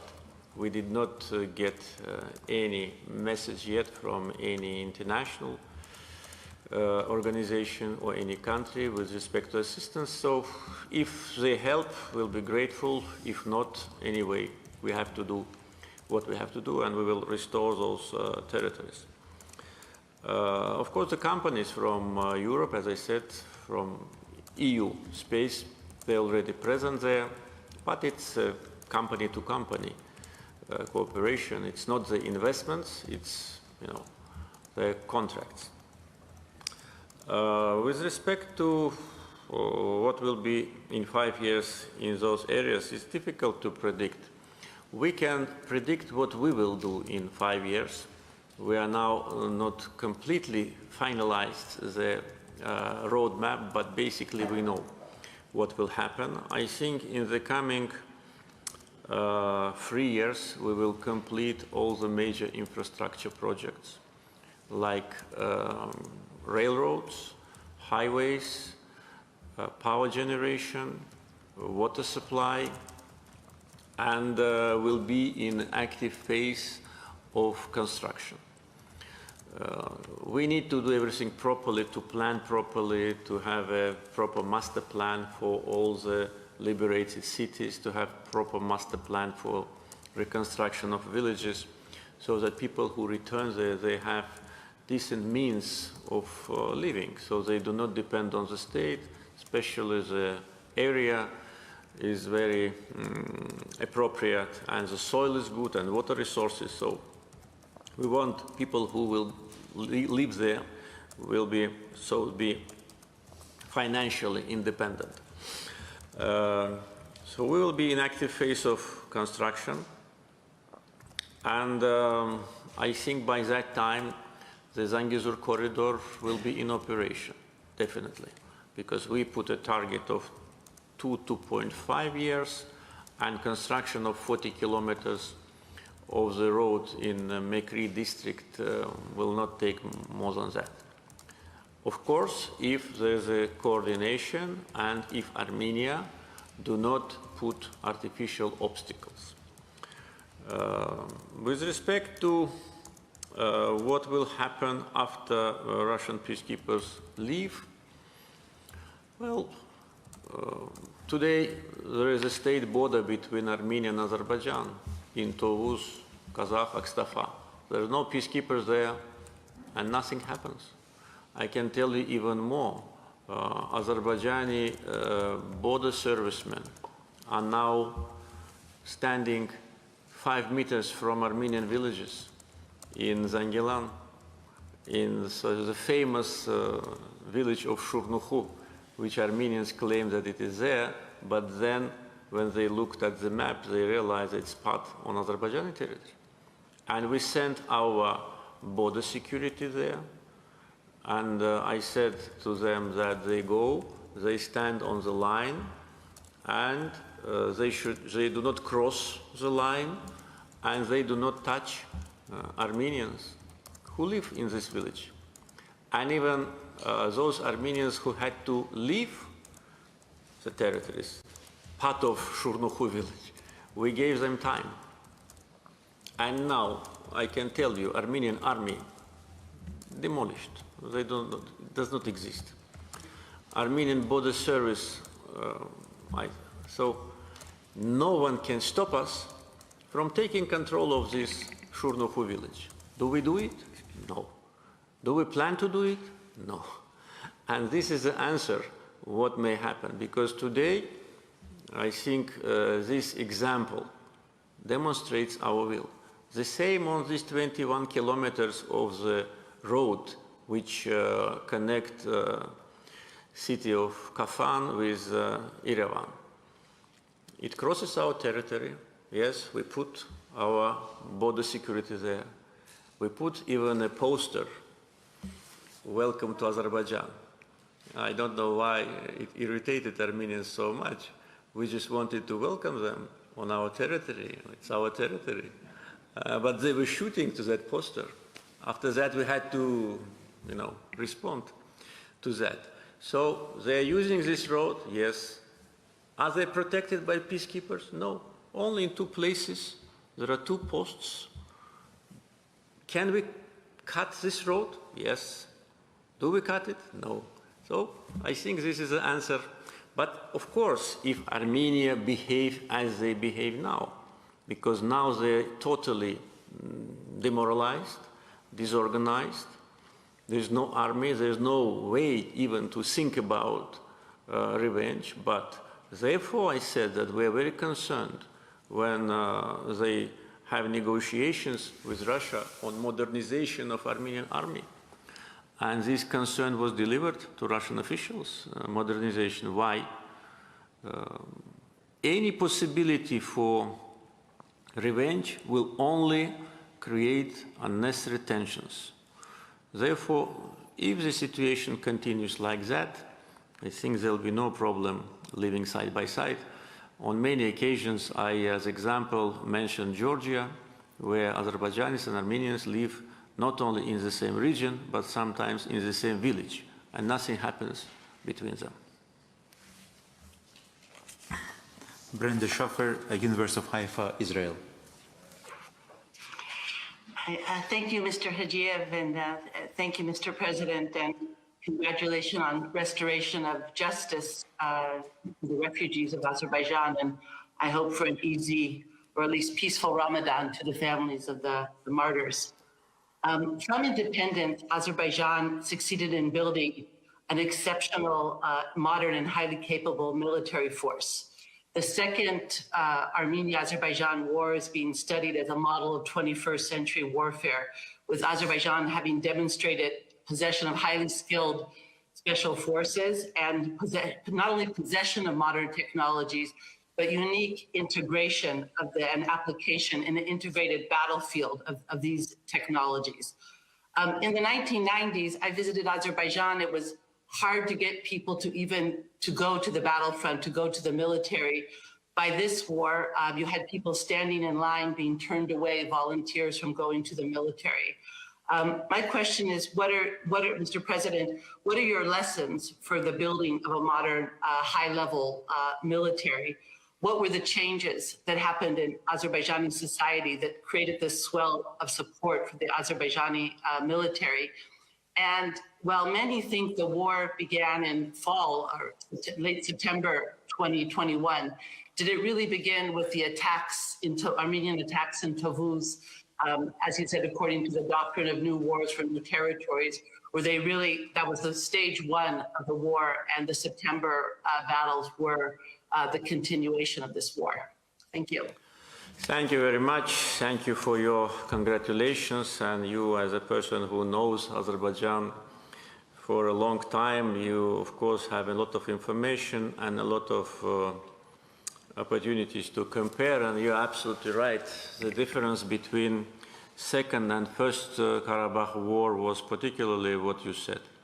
People were standing in the line, and even those, because we announced partial mobilization, and that was to certain age groups were recruited. Those who were not filling those criteria were complaining, and I know many cases that our people were complaining and writing a letter, why they do not take me. I also want to go to fight. I also want to defend our motherland. And you know, I think this is the main factor of our victory.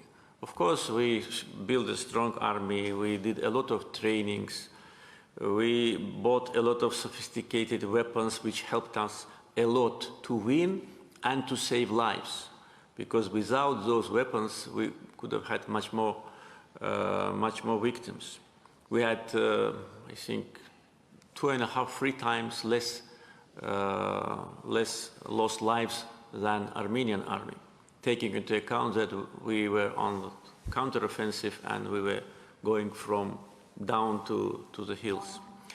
The main factor was that even those young people who never seen those lands, their parents were, born there. They, fought as if they were fighting for their own homes.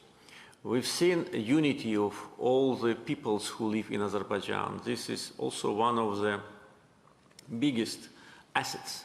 On many occasions, conducting international events on multiculturalism and cultural diversity, I always was saying that one of the biggest assets of Azerbaijan is a multicultural, multi-faith society. And during this war, representatives of all the nationalities, all the ethnic groups were fighting, until the last drop of their blood. They're fighting for their motherland. So it was such a strong consolidation of Azerbaijani nation, which consists of representatives of different ethnic groups, but which are united by the feeling of motherland, by our language, by our statehood. So really, I was very proud, and I am very proud now that we managed to grow these people, because, as I said, most of those who were fighting and who lost their lives were children when I came to power in 2003. But always Karabakh was #1 item on all agendas, inside the country, outside the country, on all international events, whether related to war and peace or related to social economic development. Karabakh was always priority in my comments. And this is really a new Azerbaijan. Armenians did not know us well. They thought they are going to fight with Azerbaijan of '92. But Azerbaijan is different, people are different, society is different, motivation is different. They thought, and I know it exactly, their previous leaders thought that we will forget, that time will pass, everybody will be tired, nobody wants war. There have been such speculations sometimes in international media that Azerbaijan will never start anything because the country is developing, they will never risk, President Ali will never risk stability for some uncertain advantage. But they did not understand what is inside us, what is in our soil. They did not understand that Karabakh, for all of us, is more than land. Karabakh is our dignity, is our destiny, it's our blood, and that's why we demonstrated heroism, demonstrated courage, and we went until the end, and no one could have stopped us. Though you know that there have been many attempts to stop us from different sides, but we went until the end. What happened in July was another provocation of Pashinyan, because Pashinyan was considered not to be part of this military gangster group. Therefore, previous leaders of Armenia were always treating him like a person who didn't serve in the army, like a person who is weak, who doesn't have courage, etc. Therefore, he wanted to have military victory. And especially after they lost in Nakhchivan just a month after he came to power, but that was not his blame, because he just came to power. He wanted military victory. We know exactly that they were planning to retake Lalatapa, the territory which we gained during the April 2016 war. And he was trying to demonstrate that, yes, the previous regime of Sarkisyan lost those territories, and brave Pashinyan, chief commander, retakes it. And by the way, now, when they themselves start to understand more about the war, they start to publish articles and making statements that their attempt during the war to retake La Tepe cost them a lot of lives. And actually, part of the army was totally destroyed there. In July, they wanted to occupy territories in Tovuz. It is clear, because we were accused by them that 2 of our soldiers with the UAZ car came to attack their positions. This is ridiculous. We demonstrated during 44 days what our army is. If we wanted to take those lands, we would have taken it first. And since, why should we take the lands of Armenia? Why should we give Armenia a chance to apply to ODKB for military support? Are we crazy? No. They wanted to take the lands, and so Pashinyan could come there and said, I'm a brave commander of an unbeatable Armenian army. I came here and stand in Tovuz. That's what they wanted. And we pushed them back.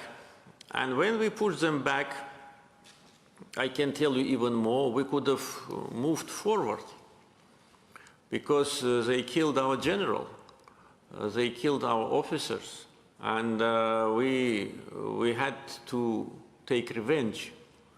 But I stopped our army.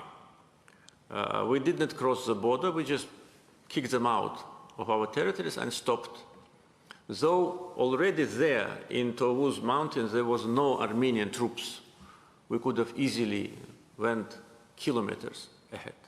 But I said, no, the time hasn't come. Then they did another in August in Goranboy. They sent a group to penetrate our positions, and the head of that group was detained. And then September. So that's because, again, because of misunderstanding, miscalculation, overestimation of themselves and underestimation of Azerbaijan. But they made a fatal mistake, and they now have to pay the price for that. We can try Amander Paul once again. Amander? Yes, I hope you yeah, now. That's better. Okay, thank you. Yeah, thank you, Hikmet, and thank you very much, President Aliyev. It's a great pleasure to join you here this morning. I'm based in Belgium. I want to ask a question about the EU. Many in Azerbaijan criticize the approach of the EU during how could the EU regain its credibility and influence in the post-war period? Frankly speaking, I didn't see any serious criticism of EU during the conflict. Neither myself nor any of our establishment criticized EU as EU. I received a phone call from the President of European Council during the war. He expressed concern about that, what happens, so we discussed. I informed him about the situation. Yes, we had, there have been criticism about some EU leading member states, but they acted in their national capacity during the war, but not as a EU member state. Therefore, with respect to EU, it's now Armenia who is criticizing EU for not helping, but it's a big question how EU could have helped. So EU should have sent the troops there, or what? I don't know. So with respect to post-conflict development and the EU role, I said already, we did not get any messages from EU how they want or plan, if they want or plan to help us with reconstruction, with resettlement of refugees. It will be a huge task for us, not only from point of financial resources, but from methodology. We've been never in this situation when we have to recover the territories which are level to ground. And there could be some international experience to give us advice how to properly plan it, what could be the steps in which consequence the steps must be taken. And of course, if international organizations, including EU, will consider any provision of any assistance, we'll be grateful. I can tell you even more, with regard to pandemic, our negotiations with EU a little bit were frozen on the new agreement, but I already publicly said that as soon as now COVID is over, more or less, situation will be more stable, we will restart. It's a big part of that agreement have already been agreed. It's only some 7–8% needs to be agreed. Therefore, we are planning to continue our close cooperation with EU, and even those member states of EU which during the war and after war are attacking us, I think they also need to, some of them already, make changes in their attitude. After war, I can tell you there was only one EU member state whose foreign minister allowed himself very improper comments about Azerbaijan, but we almost kept silent. Only our foreign ministry responded because we were very afraid of this country. This really, I advise you also to be very afraid of this country which attacked us brutally. And I told all our officials, keep silent, otherwise they will come and occupy us. Do you know which country is that? The country is called Luxembourg. Yeah. And I can tell you just for comparison, the territories which we liberated is a territory of 4 Luxembourgs. So therefore, Foreign Minister of Luxembourg better take care of himself and stop this insinuation. But apart from that, after war, there have been nothing negative, and we hope that EU will continue to be our big partner, especially, as I said before, with 9 members of EU, we already have strategic partnership format of cooperation. Thank you, Mr. President. Amanda Paul was the last speaker in our list. On behalf of our entire group, I would like to extend our warmest appreciation and regards for the time that you have spent together with us, your valuable and precious time, and you have provided us with a guidance and vision and thoughts, and based on that, together with Ambassador Hafiz Pasha, we'll continue our discussion, and we're also looking forward to visit Trophies Museum in beautiful Baku Boulevard. Thank you, Mr. President. Thank you very much. I'd like to ask, maybe someone else has questions, because it may seem as if Hikmet had a kind of a list of speakers, a little bit Soviet style. Maybe someone wants to add. Mr. President, it was open process, and we asked them to subscribe for the list. Yes.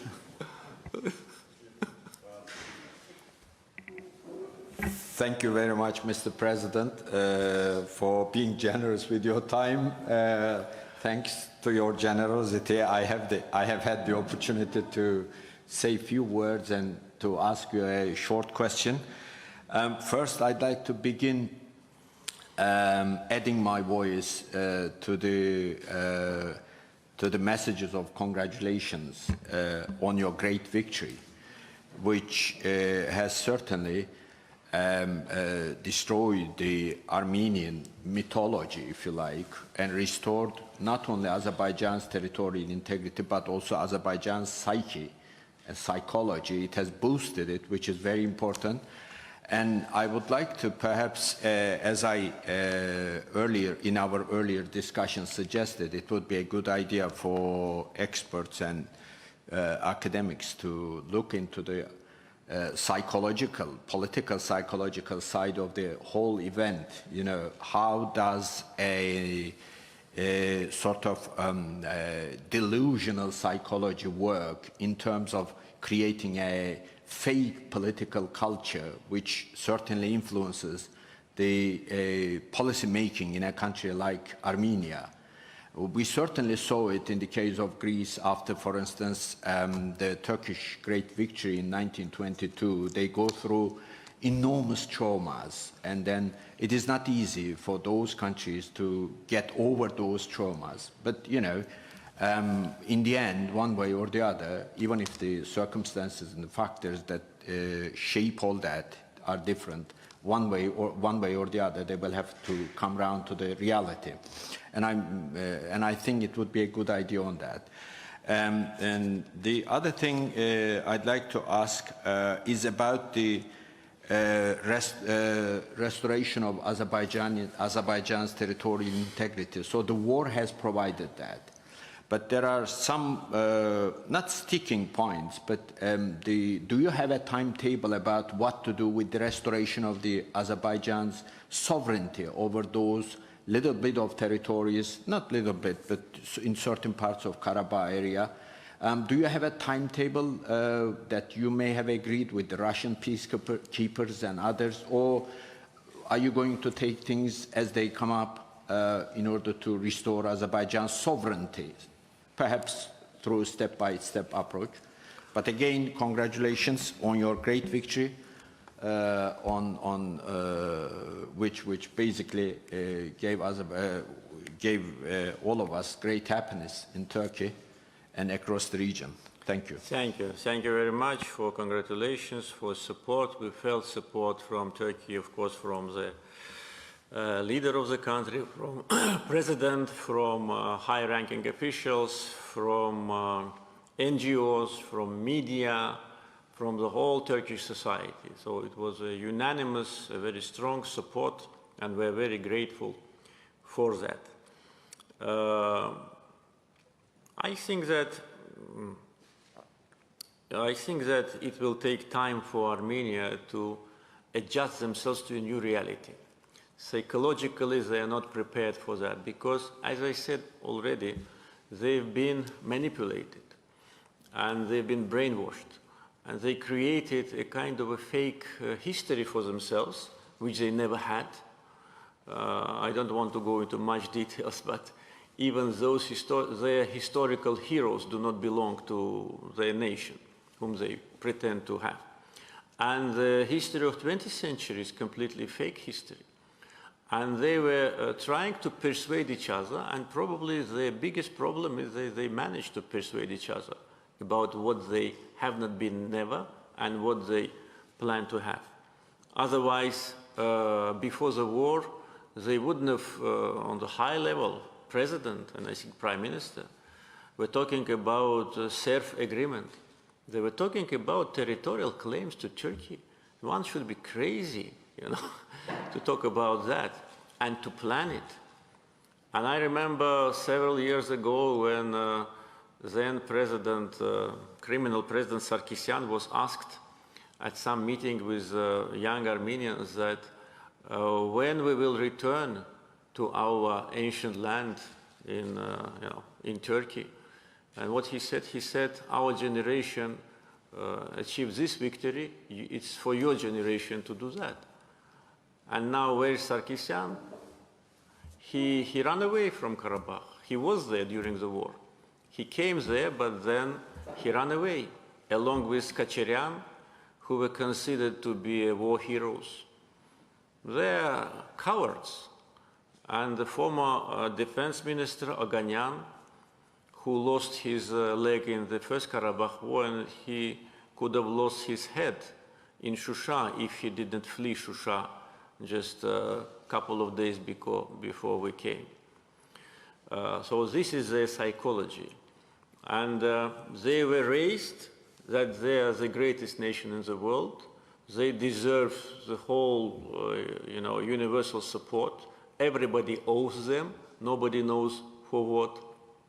And they were exploiting their fake stories in order to get some personal and corporate advantages. Then now, when everybody understood that their army does not exist, that they had 10,000 deserters, 10,000, unbeatable army, the whole their perception changed.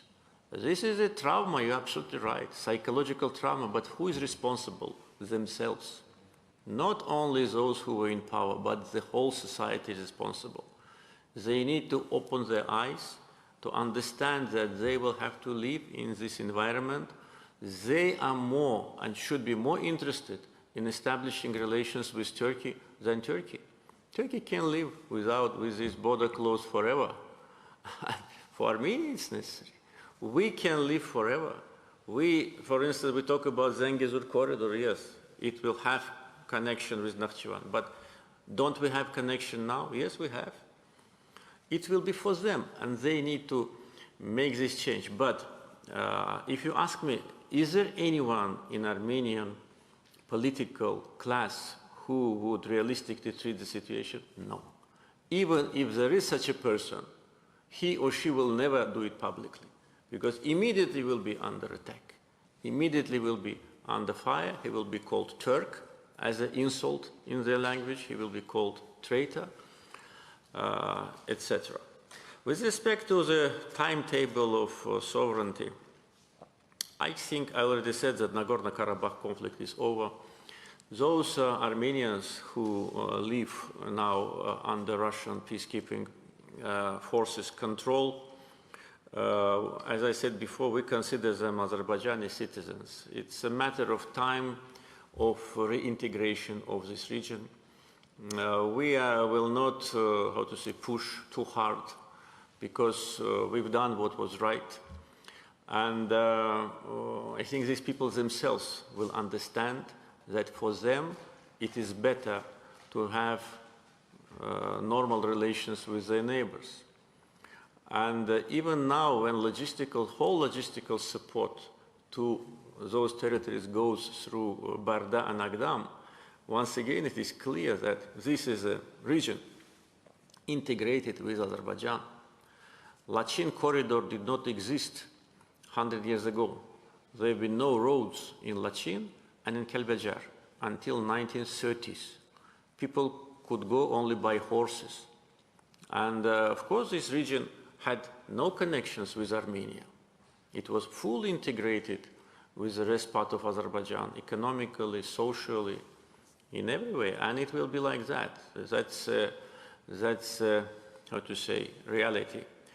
And we're ready. We have thousands of Armenians who live in Azerbaijan now.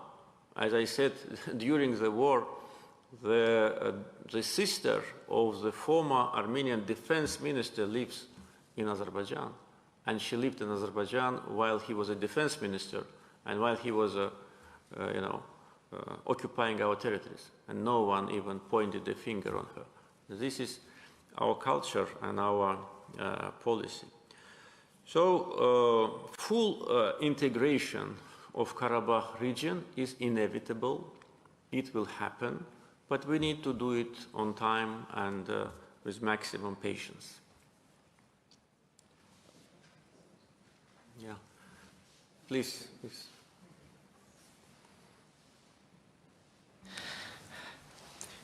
Thank you, Mr. President. I'm Vali Khaliji from Tehran, Iran. Azerbaijan's successful retaking of the provinces of Fizuli, Jibril, and Zengilan transformed the de facto status of 138 kilometers section of the border with Iran. Therefore, an Armenian de facto state has been replaced with a de jure state, Republic of Azerbaijan.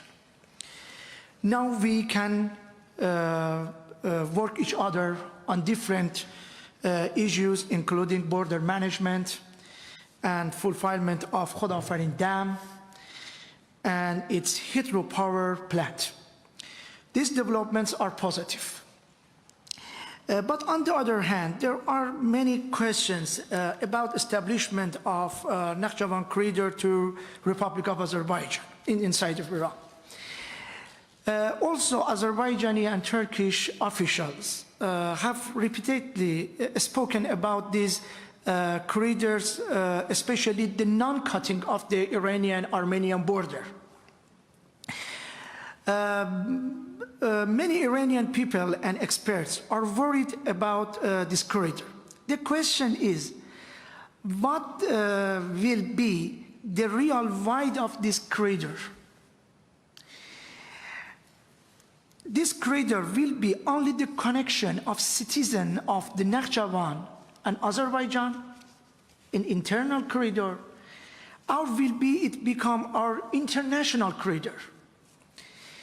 Will this corridor be limited to human passage and transfer of the goods, or will be the military equipments also pass through it?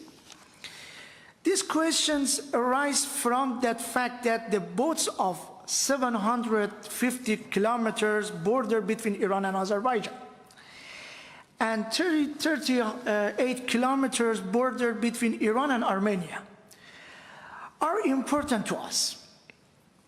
And we hope that, Mr. President, clarify and frankly answer to the aforementioned questions, that I can transfer your answer to my Iranian colleagues inside of Iran. Again, thanks for your kindness and great hospitality. Thank you very much.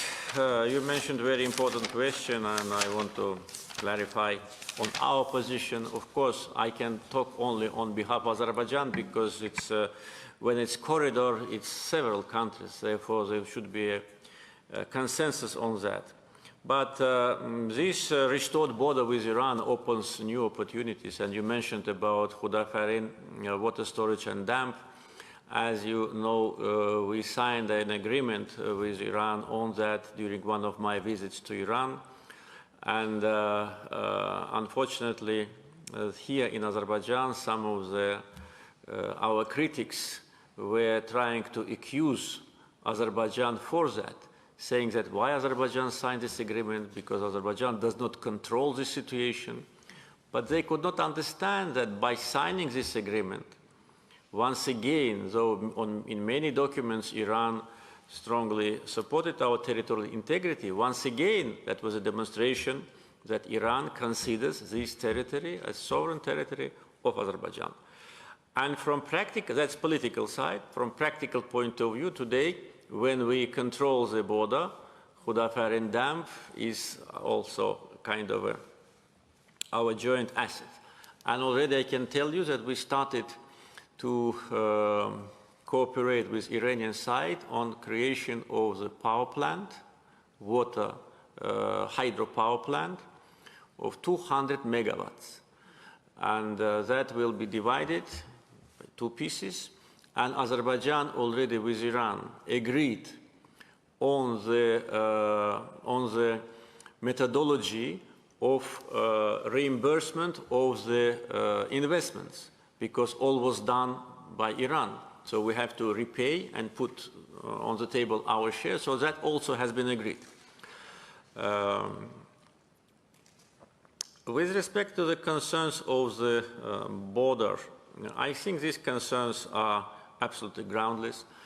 And there have been such concerns in the beginning of post-war period, but you know that there have been high-ranking delegations from Iran visiting Azerbaijan, Minister of Foreign Affairs, Deputy Minister of Foreign Affairs, and we broadly discussed, I personally, with both of them, with Mr. Zarif and with Mr. Arakchi, broadly discussed our views of that, and I think we found a common ground for that.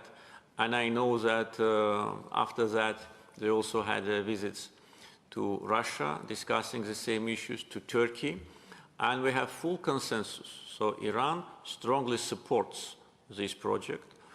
Moreover, Iran strongly supports the 3+3 format of cooperation, which practically the main issue now is this.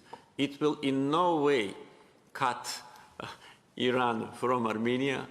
It will be a kind of railroad connection, highway connection, but there are many railroad and highway connections on our borders, so it doesn't mean that it will cut or damage some interests. On the contrary, it will allow Iran to, through Nakhchivan Railroad, to go to Yerevan and then to Armenia, and to have a railroad connection. Yeah, you wanted to ask something? No? Yeah. So, therefore, I think that from Iranian government, we have full support to this project. I think it will be also good that Iranian think tanks, civil society and politicians also know, so that they know the true story. With respect to the transportation of goods and passengers, it's a matter of time. There is a provision in our trilateral declaration, and after discussions already took place several times in the joint working group, Azerbaijan, Armenia, Russia, on the level of deputy prime ministers, that security on Armenian territory will be provided by Russian border security forces, which, as you know, control Armenian border with Iran and with Turkey. So for Iran, it will be nothing new. It's still Russian. When Iranian cross the border with Armenia, the first whom they see is Russian border security. So the same will be with the corridor, so it will not create any difficulties.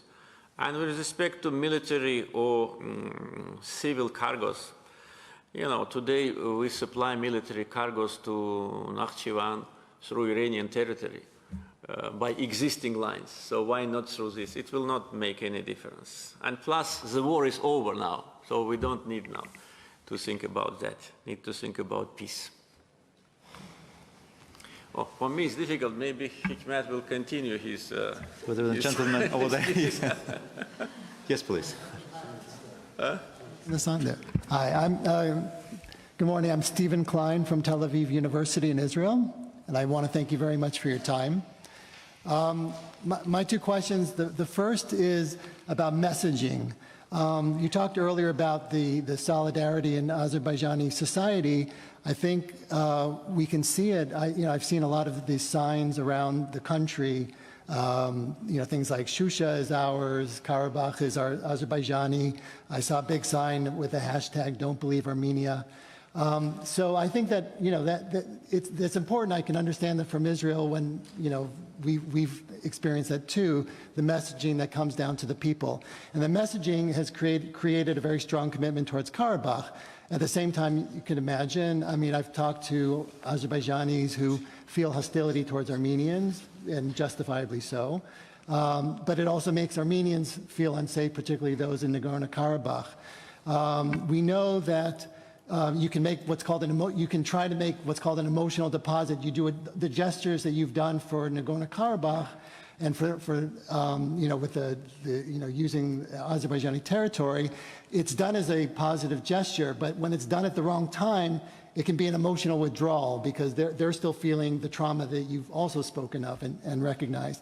So my question here is, now that Karabakh is under Azerbaijani control again, how will the messaging change? What's going to next be on those billboards? Instead of saying Shusha is ours and Karabakh is Azerbaijani, what will the next message be to create a new narrative where Azerbaijanis feel less hostile towards Armenians, and the Armenians of Karabakh will feel safe enough that they won't want to leave when the time comes to live under full Azerbaijani sovereignty, authority. My second question is about the status of women, which we haven't addressed in that the status of women, according to the research, is highly correlated with economic development and peace. And I understand that Azerbaijan's made a lot of progress in the last 20 years or so in that role, but sometimes closing that gap, you can make a lot of progress here, closing that gap further gets harder. So I wanted to know how you see that and what you see the government's role in furthering advancing the status of women so that there can be more diversity, more women around the table, making decisions, which shows, according to the research, will contribute to post-conflict development and cooperation. Thank you. Thank you very much. I will start from the second question because women are always a priority, so you will understand me. I think that the role of women in Azerbaijan is pretty high in different segments, in different sectors of our life, and that was historically. The respect to women is a kind of a historical tradition of Azerbaijani people. And as you probably know, one of the first decisions of the Azerbaijan Democratic Republic, which was established in 1918, was to give the right to women to vote. It was 1918. And emancipation of women at that time was one of the priorities. And really today, I think the achievements are obvious. And for me, frankly speaking, it's sometimes it's strange when Azerbaijan is perceived as a country where women do not have enough rights, or women's rights are deteriorating, or the kind of a discrimination. Not at all. The fact that there's not many women here is because we have guests here. So it's your table now.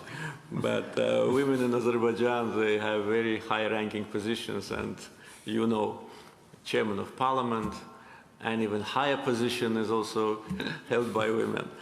So I think that, and with respect to reconstruction, of course, we count very much, because women usually in Azerbaijan, they are working in the sectors of education and healthcare, and that will be the first priority on the liberated territories.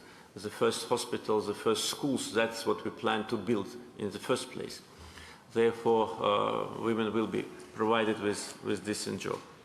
With respect to these slogans and billboards, you know, Karabakh is Azerbaijan was said by me at the Valdai conference in Sochi. Why? Because Prime Minister of Armenia, Pashinyan, being in Karabakh on a rally, said that Karabakh is Armenia and period. That was the end of negotiations. That was wrong, first. It's not true. Second, that was contradicting his own previous statements when he was saying that Karabakh is an independent country. So how can it be Armenia, an independent country, at the same time? So it's a question to Mr. Pashinyan, which he has to, probably now no need to ask him anymore. When I had a chance to speak on the conference, and that was live, I could have said it in Baku, and maybe not many people would have heard it, but I said it live on Russian TV, that Karabakh is Azerbaijan and exclamation mark. And that immediately became a hashtag, how you call it, a slogan. And therefore, that was the main slogan for our victory, for all my statements, and that's why we see it everywhere. And probably this will continue, because this is true. Karabakh is Azerbaijan.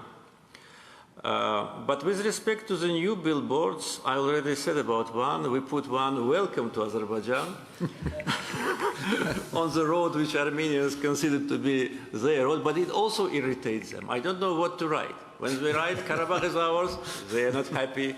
When we write welcome to Azerbaijan, they are not happy.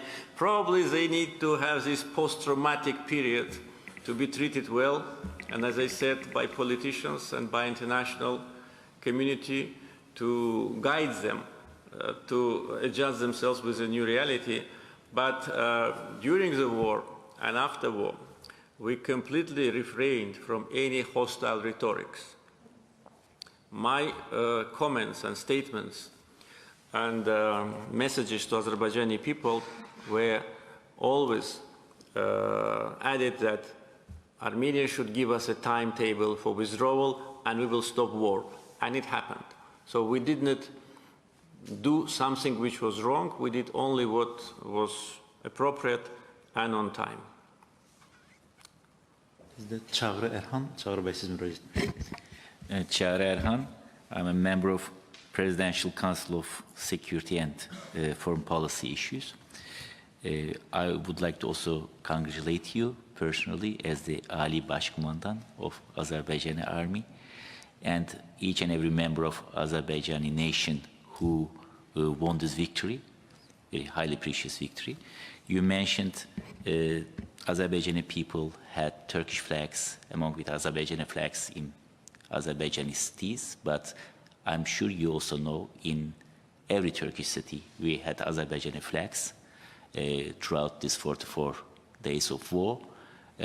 We celebrated the victory as we are Azerbaijani citizens in Turkey as well. So this period of high cooperation between Turkey and Azerbaijan showed that the sentence that two states, one nation was not only a rhetoric, but is also a reality.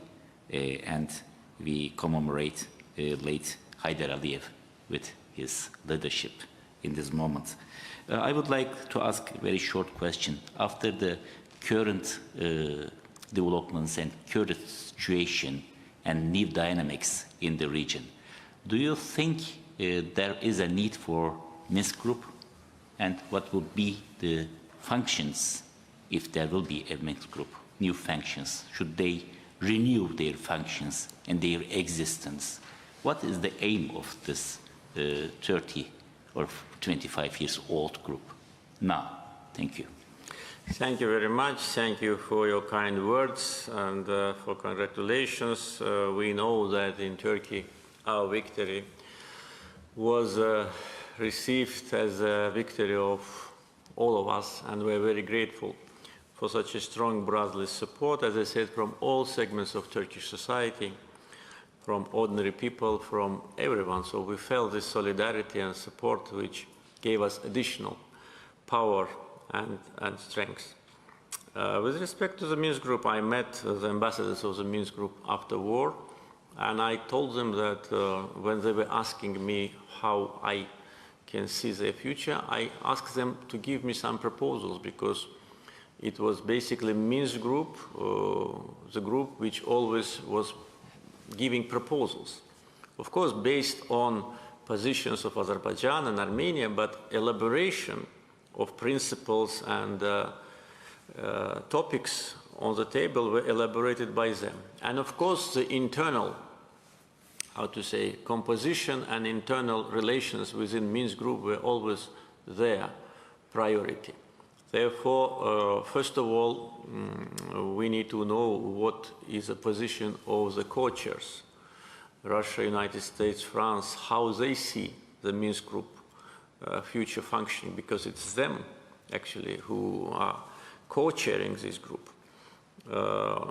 We think that the conflict is resolved, and that's our position.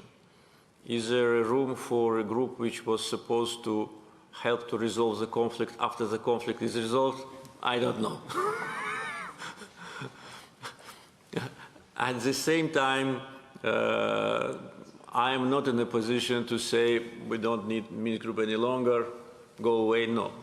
Why should I? Therefore, I diplomatically ask them to think about, to show creativity. They've been so creative during all these 29 years. So show some more creativity. And, but I think if you talk seriously, there could be some areas where they can play their role, because as a post-conflict situation, not as a group which needs to help to resolve the conflict. And here I completely disagree with some of the representatives of the Minsk Group countries that the conflict must be resolved. It already has been resolved. If I say that it is resolved, it means that it is resolved. If Armenia says that it is not resolved, then I can ask Armenian side how they see the resolution. What should we do? So I think that they need to think something for themselves, to be creative, to be supportive, not to do something which can damage this fragile peace, not to give some unrealistic promises to Armenia, and to try to be neutral, to try to be impartial, and to try to seal this situation. And when I talk about future peace agreement with Armenia, if Armenia would consider this option, then there could be a lot of room for international players. The issue of demarcation, delimitation, interaction. So we are part of international community, we are part of OSCE, and OSCE has a very special role in the region. Therefore, I think that they can be useful, but it's been quite some time that they do not visit us. I hope they will come soon with some proposals, and we will definitely look at these proposals with due attention.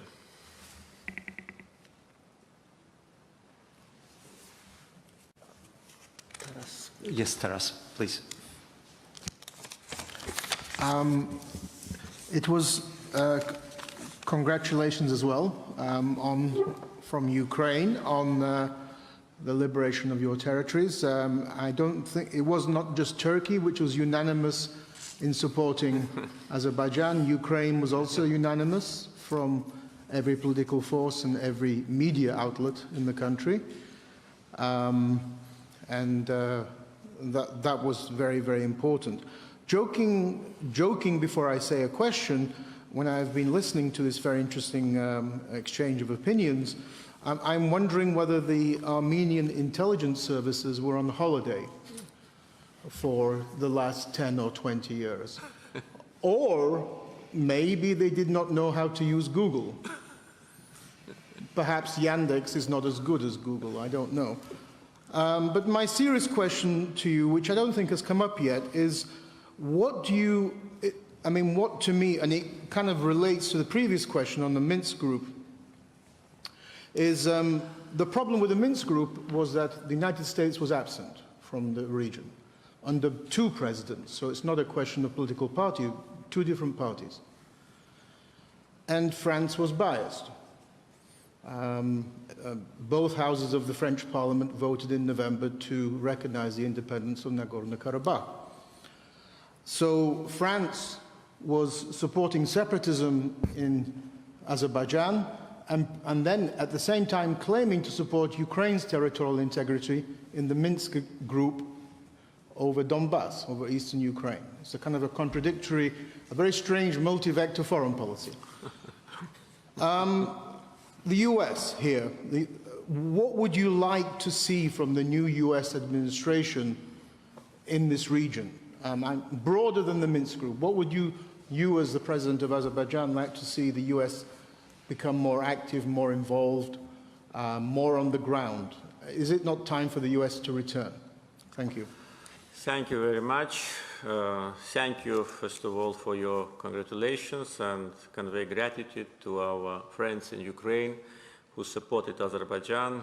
We followed that. Of course, during the war, we were very sensitive to how countries react to what happens, and therefore, strong position from Ukrainian society was highly appreciated. That. Thank you.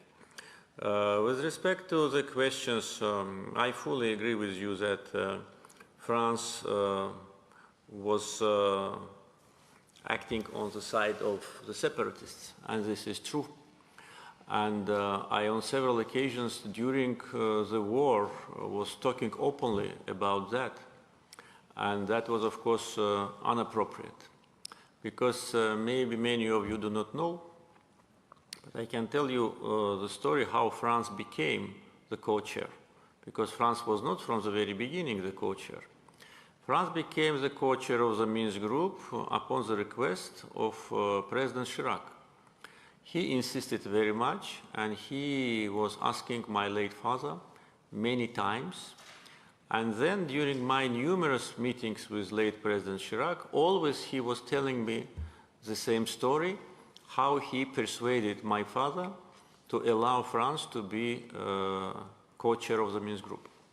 And he said, your father was objecting and openly saying no, because he said, we have nothing to do against you, but you are very strong Armenian diaspora. This diaspora will influence your decision-making process, and you eventually will be on the side of Armenia. And President Chirac persuaded him and promised him that it will not be the case. France will be neutral. And after that, my father gave agreement, because if he didn't give agreement, France wouldn't have been there. So this is just a reminder to some French politicians who probably do not know this story. And I can tell you, during all period of our close cooperation with France, this neutrality and impartiality was observed with different level of, different level of neutrality, if I may say so.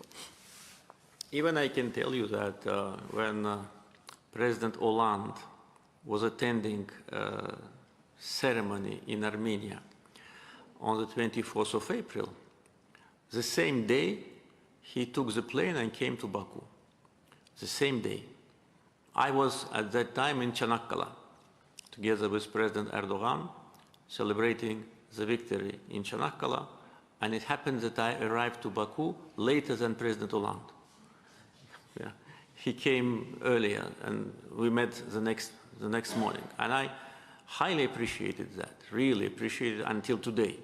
I remember it as a real sign of politician, statesman, responsible person who was a co-chair of the Minsk group, and he clearly understood that if he goes to Yerevan on this occasion, which will be highly unpopular in Azerbaijan, he should come here in order to show respect to us, to have balance, to demonstrate neutrality.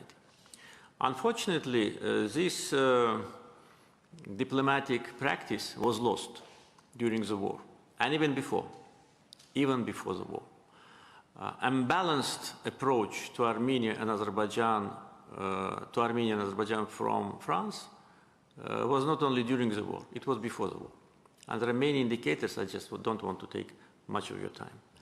What happened during the war was absolutely strange, and unfortunately, what happened, but did it stop us from what we planned? No. Could they influence our will? No. And that was also a miscalculation. Miscalculation, because I want to talk openly, you know, big countries, they are sometimes used that whatever they say to some other countries immediately is being implemented. They are used to that. It's a bad habit. They need to get rid of this bad habit. It's like smoking. You become addict to that. And when somebody does not do what you want and what you say, they become angry. Their anger just, you know, bothers them. Nothing which was said to me during the war by anyone to stop or to liberate what we already, to liberate back, to give back territories was done. So, but I should also say that after war, situation changed, and there have been delegations from France, there have been messages and proposals to normalize relations. I said we didn't do anything wrong to our relations. We always were persistent, always were committed to cooperation. But what happened, and absolutely, you're absolutely right when you say that France strongly supports Ukrainian territorial integrity and at the same time did not support territorial integrity of Azerbaijan. So this, I know how it calls, I just don't want to be rude. With respect to what US can do, and you said yourself in the beginning of your comments that US was absent. So US was absent and we resolved the problem. So I'm not saying, Matt, that US should be absent, but we didn't get any message from new administration so far. Any message, zero. Administration already since January, even before, because it's already process. Today it's April, zero message. Mr. Blinken called Pashinyan. I don't know what they talked about, but again the balance is, how to say, disturbed. I am not saying that we're waiting for the call of Mr. Blinken, no, but it's a co-chair. They should at least behave in a way that is balanced. So we didn't get any messages. We don't know what is the position of US government on issue related to our region. I received a kind letter from President Biden with respect to Nowruz holidays. I am grateful for that, but that was probably the only message of congratulations. I know these kind of messages are sent to some other countries. So that's probably it.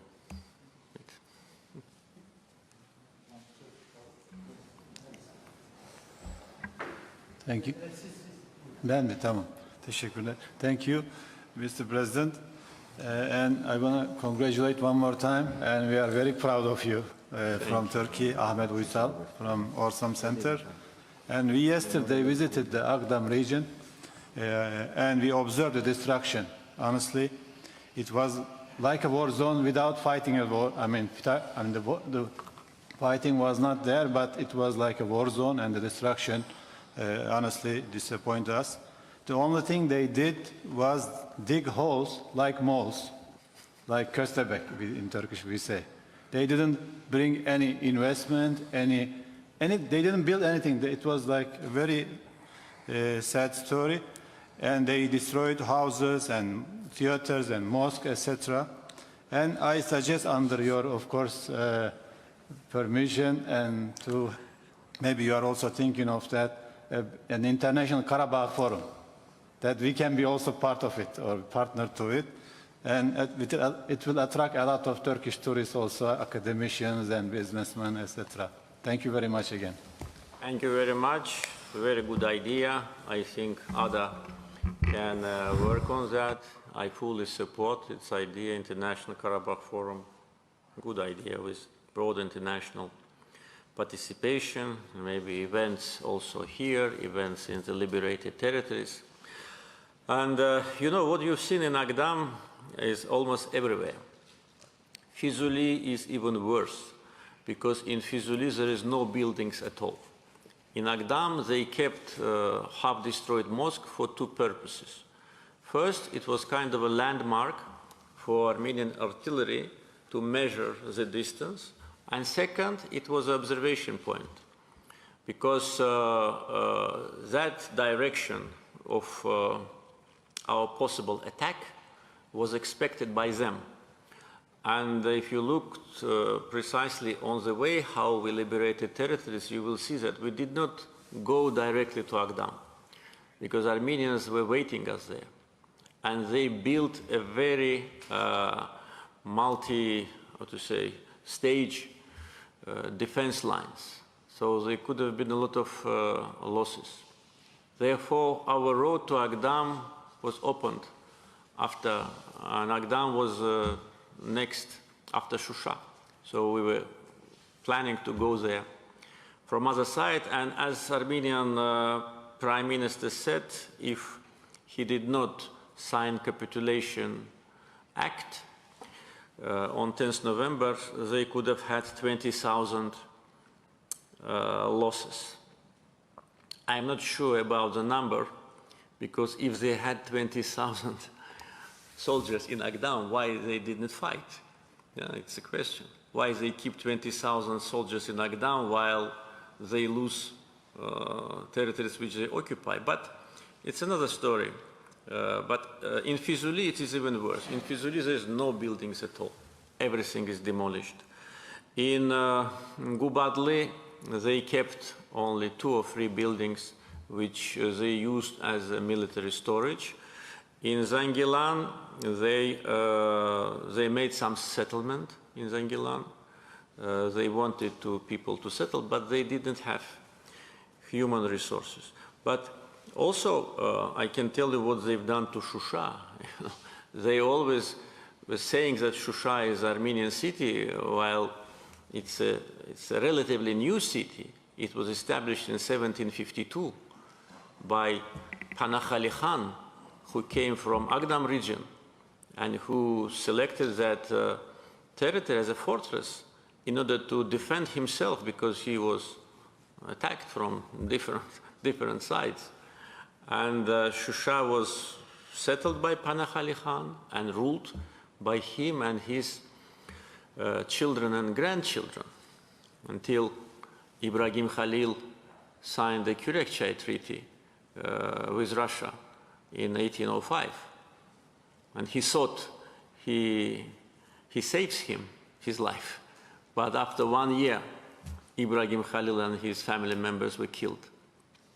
That's different story, but we need to know this history, definitely. And I ask you to look at that history of Kürekçay peace agreement and what happened in Karabakh after he signed it. So in Shusha they said it's Armenian, but it was such a terrible shape. When I came there first time, I was really surprised. It's absolutely devastation. They did not build any building. Only 2 villas they built for leaders of Armenia and so-called Karabakh regime in the area which was in Soviet times a sanatorium. Only destruction. I can tell you even more. When we entered the Hadrut region and the territories where there have been Armenian settlements, I haven't seen such a poverty anywhere, maybe for the last 20 years. And the question is, what did they do with all those money which they were collecting from diaspora?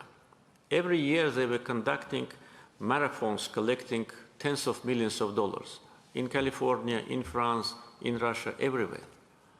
And you cannot see it there. It does not exist. So we'll have to restore it, and we will restore it. And I think Karabakh Forum is a good idea.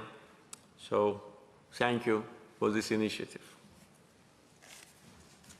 We have Tamian. Is it possible a question? I think everybody already asked a question, no? One gentleman, Timon from ADA. Yes, thank you, Mr. President. I'm Daniel Pommier from Sapienza University of Rome, Italy. Congratulations for restoring your national integrity. I think it's a lifetime achievement for a political leader, so compliments on personal basis too. So I want to ask, when do you think the IDP people will be allowed to return to the liberated territories? I know it's a long process that takes time, but I guess if you can give us some highlights in general terms of the returning process. Thank you, Mr. President. We want to return them as soon as possible. They've been waiting for so long time. But the biggest problem is mines. Armenia did not give us the mine map, though we know that they have it. And after war stopped, we have more than 100 casualties, only among civilians, not to mention military servicemen. And among those more than 100, more than 20 killed by the mines. So this is another war crime, because the war is over. Why don't you give us the mine maps so we can, clean those territories? Therefore, a lot of things is to be done with demining. And demining is a very long process, and it takes time because we do not have enough qualified personnel. We now organize training and also purchasing equipment. The second important issue, and it has already started, is assessment of the damage, because we plan to sue Armenia in international legal institutions for these devastations, what they've done. Therefore, we are documenting all the devastations and destructions. We are creating a special passports for every building so that it's in the history and it will be a document to have a legal procedure. And of course, infrastructure projects, because we cannot send the people in the middle of nowhere. There should be decent living standards.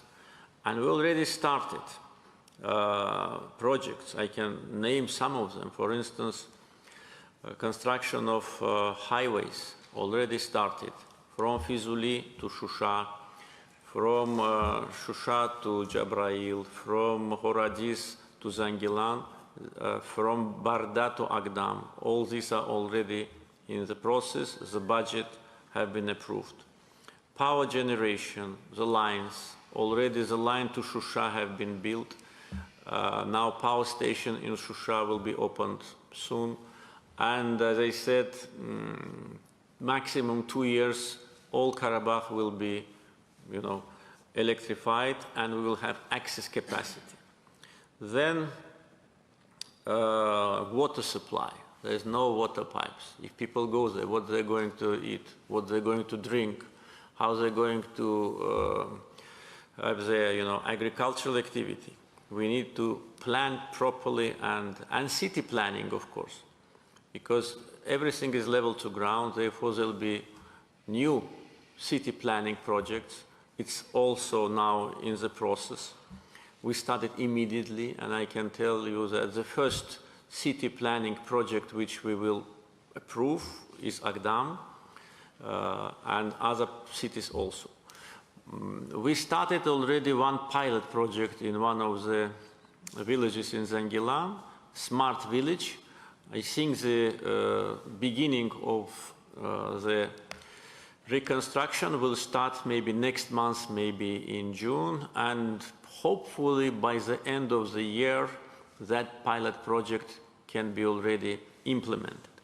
At the same time, I already, in my communications with our partners from different countries, I already raised this issue to attract companies who can provide us with some ideas of city planning, of village planning.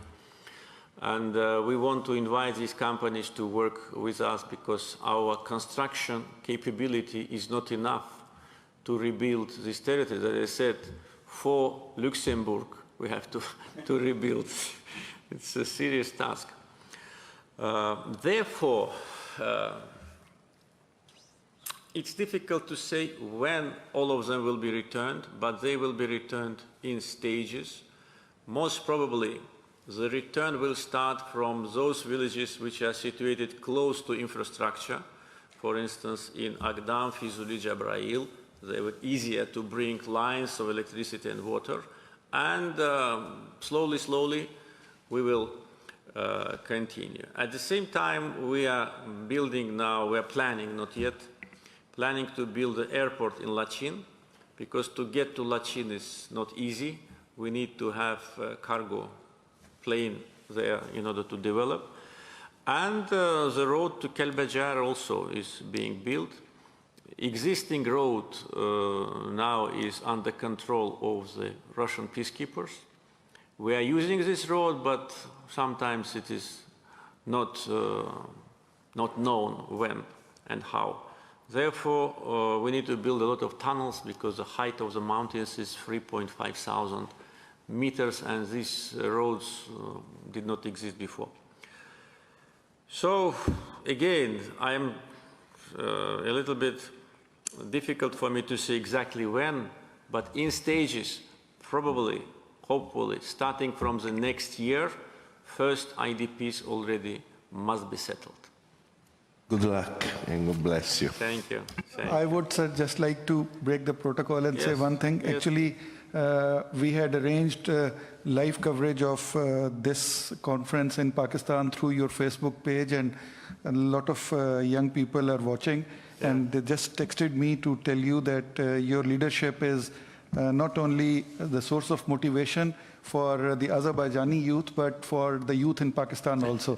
And they especially told me to ask all the participants to have a special clap for the President. Thank you, thank you. Thank you very much. And I have one, it has been already presented to you.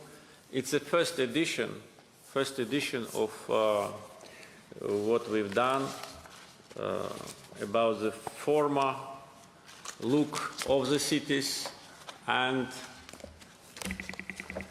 the destruction. There'll be many books like that, but this is the first edition, and it will be, or it is already distributed. So you're the first receivers of this book. So thank you once again for being with us. Thank you for your questions. And now we have a picture ceremony. Thank you.